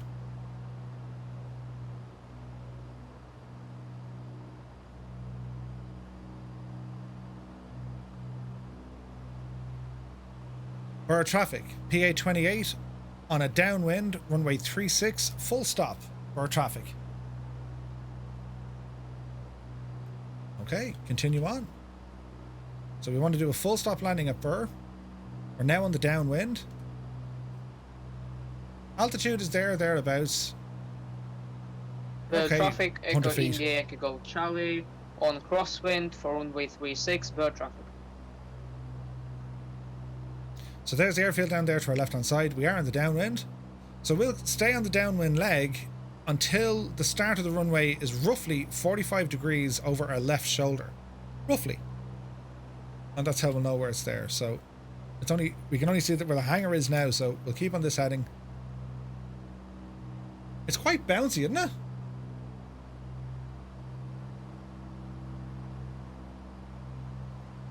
Once you get handed over to Unicom, you stay on Unicom, so you don't tune into Burr. There is no controller in Burr, so we're on Unicom talking at Burr. You know what I mean? You don't need to tune into Burr because they don't have, they've no ATC here. And the wind has changed here. Yup, Yoda. Okay, there's roughly 45 degree angle. left turn.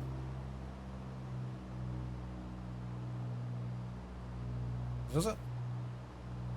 For traffic, PA 28 turning left base for runway 36, full stop for traffic.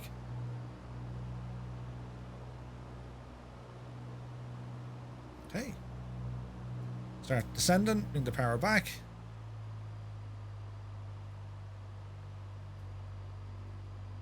Notch the flaps for good measure. There's no other traffic that I can see.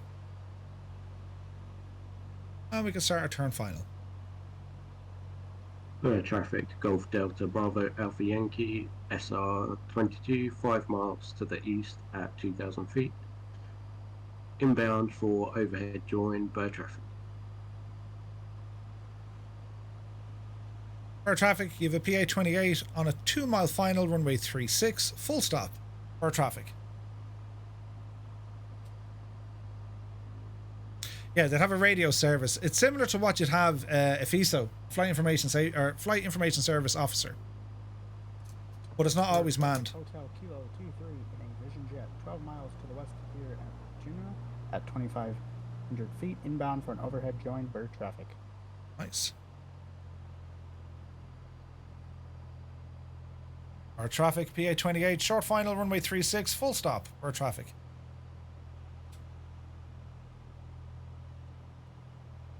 Easy does it now, Murph.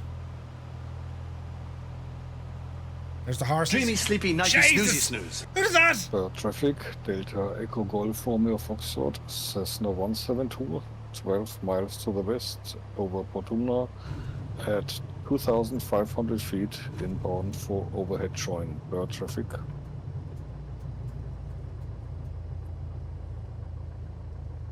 All right.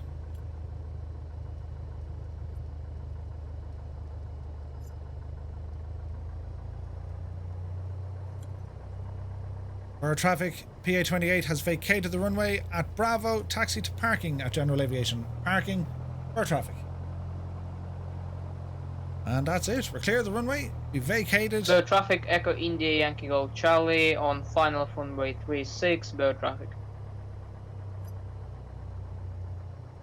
Air traffic, Golf Delta Bravo Alpha Yankee, SR 22 in the overhead join for runway 36, bird traffic. Okay, so parking brake comes on. Landing lights are off. Squawk comes off. So we're pretty much finished with our avionics. Go back to standby. Enter and back. Avionics will be powered down. Landing light is off. Anti-collision light. Peter, he can come off. Traffic, Golf Delta Bravo Alpha Yankee, SR 22 descending on the dead side for runway 36, bird traffic. Mixer out. Mags off, alternator off, battery off, anti-collision, the whole shebang. There we go, fuel tank off. And that's our flight, start to finish, from a controlled, along with FIS, Flight Information Services, and landing at an uncontrolled airport, all using our little Discord. I hear Burr landing fees can be paid for in sipages. I hope so. So this is Jeppson's version. I didn't have this last week. Hold.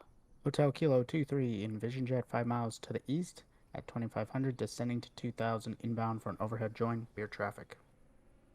Nice. Bird traffic, Echo India Yankee Golf Charlie going around. There he is. He didn't like it. Well played. If you don't like it, you go around. It's very windy on the approach. I didn't have the scenery installed last week, and it was Gibbo and Maddie who were sharing their cameras so we can get a proper idea of it. And thank God for that, because it just didn't look right. This is a freeware scenery created by Jeppson, and it is that of Burr in Ireland. It's extremely accurate. Golf Delta Bravo Alpha Yankee, SR 22 crosswind for runway 36, bird traffic. So if he's crosswind, if I click on this, we should see him. The traffic, Echo India Yankee Golf Charlie turning crosswind, following SR 22, bird traffic. There you go. That's how they do it. That's how they do it. So, lad, any questions so far? Are we stuck anywhere? These can't be the easiest kind of lessons to be following, but you kind of get the gist of them, right? Or do you get the gist of them? Like, if you're flying under IFR conditions, it's very, very different. There's not an awful lot left to chance. A lot of this it's kind of predetermined for you. You have, published departures and arrivals. So you can't really deviate. You don't need to worry about joining. You join it by using a standard instrument approach, right? Grab the scenery there. Oh, come on, Muse. Yes, you can grab the scenery there. Cybec, the nameplates are from Flight with Nick, and they're deadly. Really good. There's an Egypt in a hot air balloon, look. Take no notice of this fella. Sir Scott is in a canoe down here, look. Is he actually in the river? He is. This is hilarious. He's in a canoe, but he's showing up as a bonanza. And I have that canoe installed. Like, what? Oh yeah, the balloon, look. Yes. Yes. There's an Egypt in a balloon.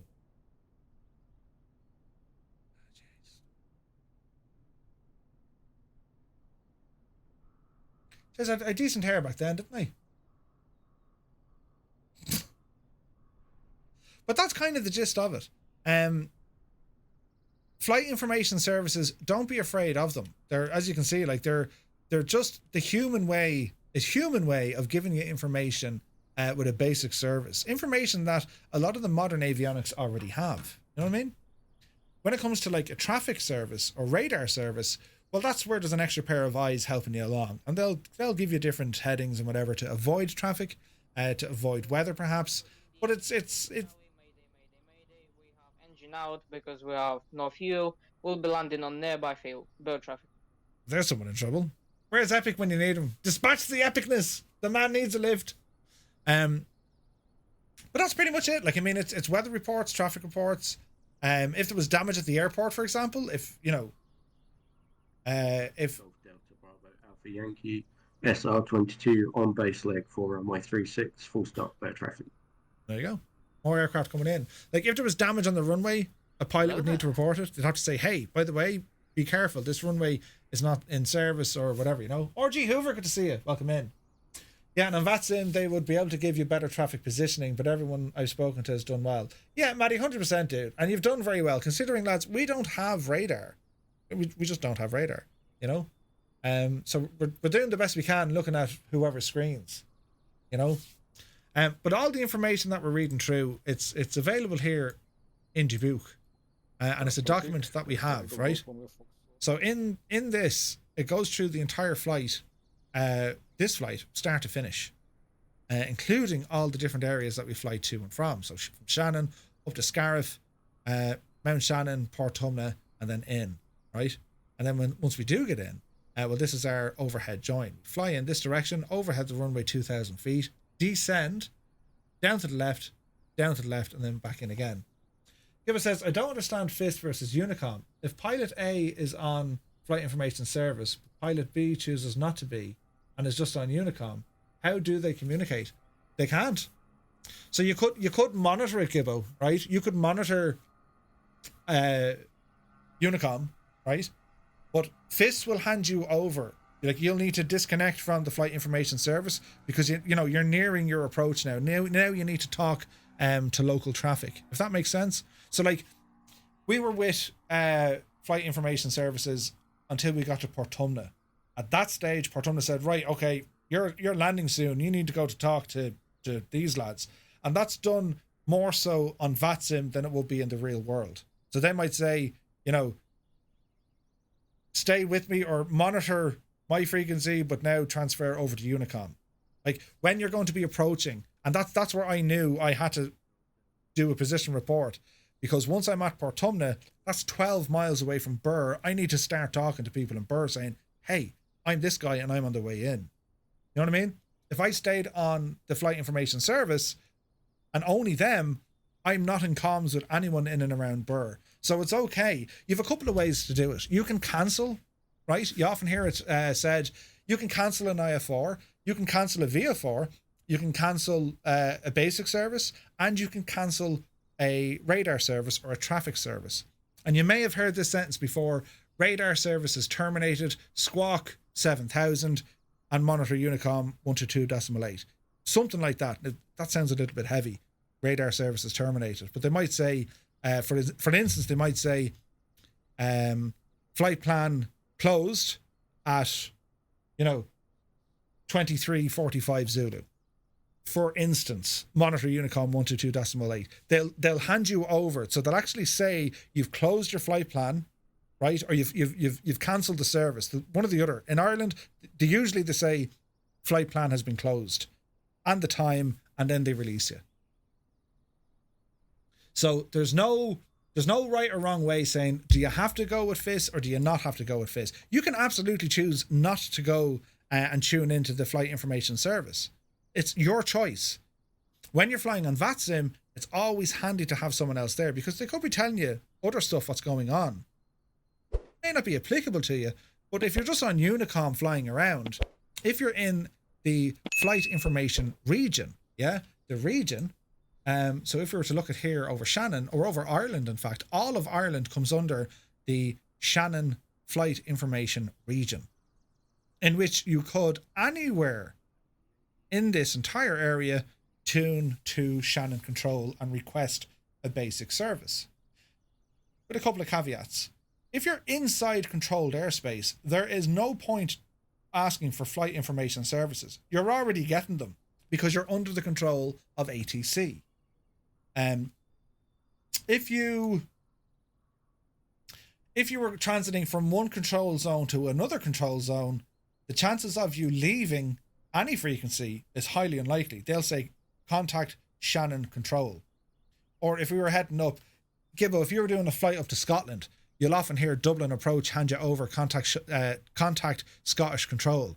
And then when you talk to Scottish control, you say Scottish control, Shamrock 23, whatever, flight level 140, heading for 230. You don't say the with you part. And then Shannon control have you.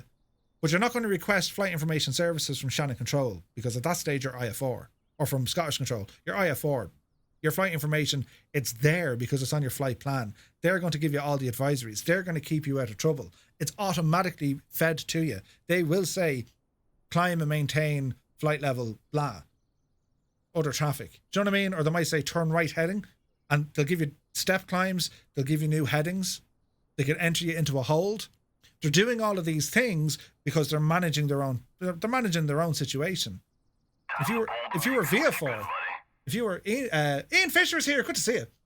If you were in uncontrolled airspace, VFR, as in you're outside of the Shannon Control Centre or the Dublin Control Centre, or any of these, well, you revert back to the Shannon FIR. So you talk to them. And if you wanted, you can request it. The tower would usually give you that. In a VFR circumstance from a controlled airport, the tower will usually ask you, do you want flight information services? Yes, usually is the answer. Sure, yeah, I want it, of course. If you don't want it, which is fine as well, that's grand. They'll probably say, okay, report when airborne, and then they'll tell you no other traffic in sight, or no other traffic to affect. You're clear to track to the north east, not above altitude 2,500 feet. That means that they're saying, you belt on, don't enter my airspace, stay below 2,500 feet, and you're on your own. You're literally on your own.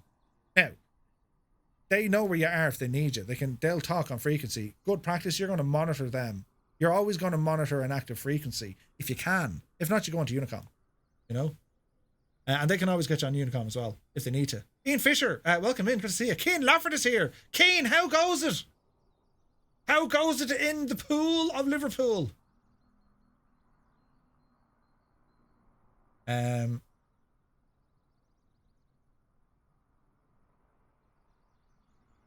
you're going to have limitations on you're going to have limitations between the real world and VATSim, and you're definitely going to have limitations between what we're doing and with VATSim. It's, you know what I mean? It's like a trickle down thing, but don't worry about it.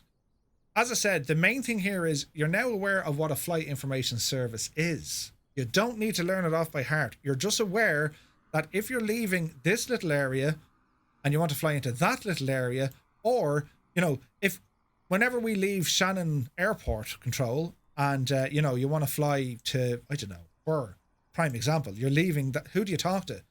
Can you actually still talk to a controller? Because it can be quite confusing. If you were to look at the map and you suddenly see there's a whole area, there's a whole control area up and running, can I talk to them? Am I allowed to talk to them? Of course you are. Of course you are. And that's how it works, you know? As a first intro into VIS, I think it was best to keep it baby steps. Next time we'll allow some weird terminology now that we've had our feet wet. Yeah.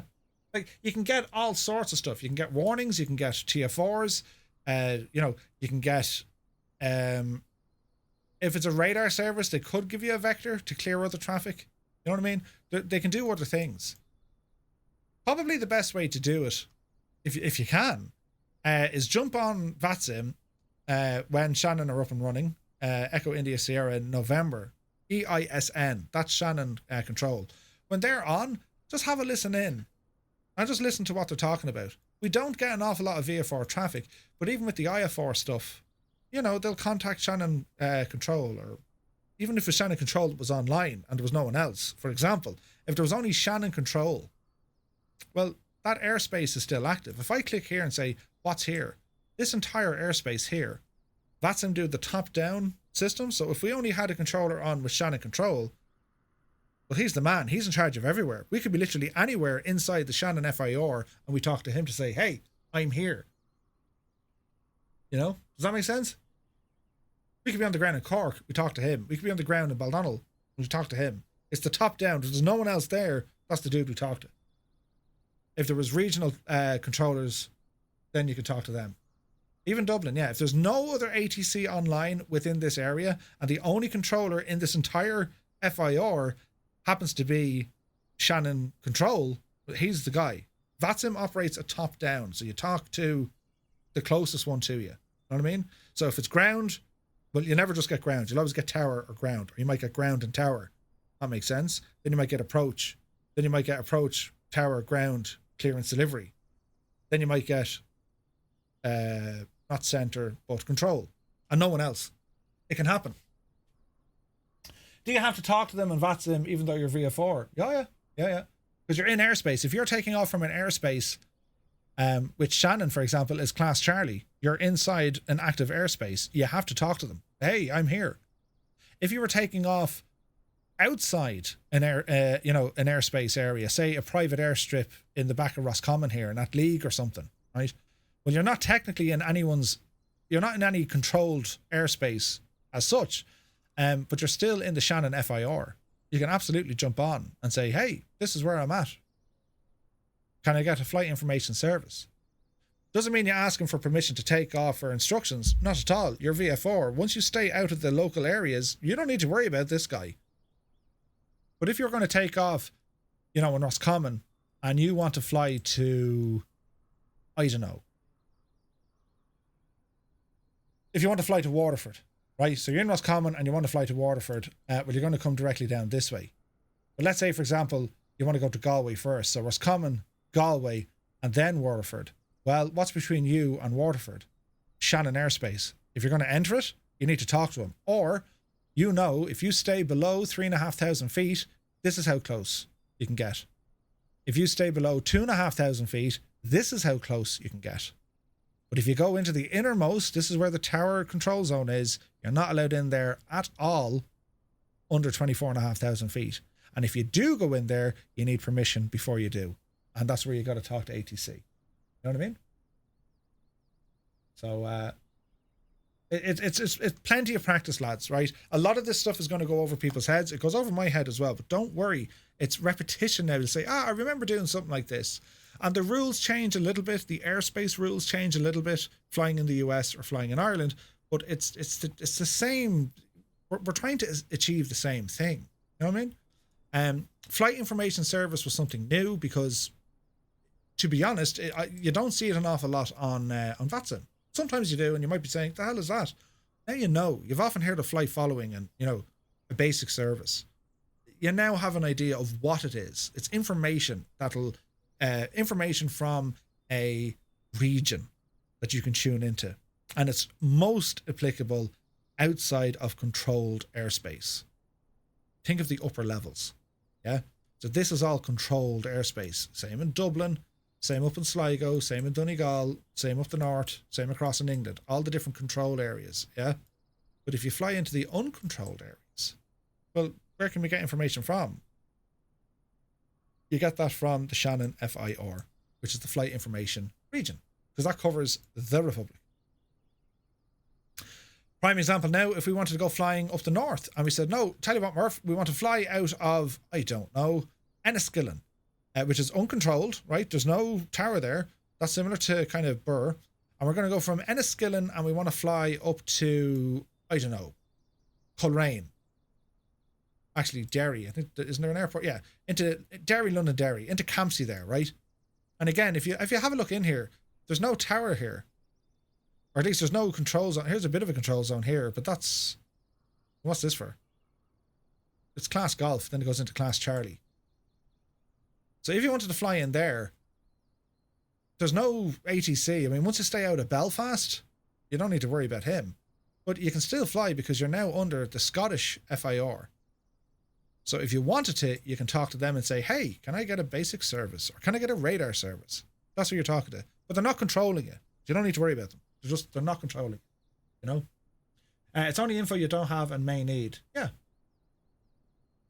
Some folks don't like to have to talk with anyone or have any control. 100%. You don't have to. You don't have to use it. It's an option for you. In the real world, they would always. The pilots would take the arm off you. They'll want to have some sort of a basic service because it lightens their workload a little bit, knowing that they're getting other information in. They can't rely on it as, you know, that is the way it is, but it's an extra pair of eyes, especially in America. In America, they do things differently. They'll provide them with a lot of information, but they have a lot more systems up and running there. Like the ADSB is now, that's mandatory now, I think. What site is that you're looking at? And does it work? This is all through Navigraph. Yeah, it works in the US as well. So once you zoom out far enough, you'll see all these zones appear. And if you right click anywhere on the map, well, it'll tell you, well, what's here? Look behind me head. Look, what is here? Well, New York Oceanic FIR. Okay, so this is the New York Oceanic FIR, which is active between 18,000. Actually, if we zoom in, it'll tell us.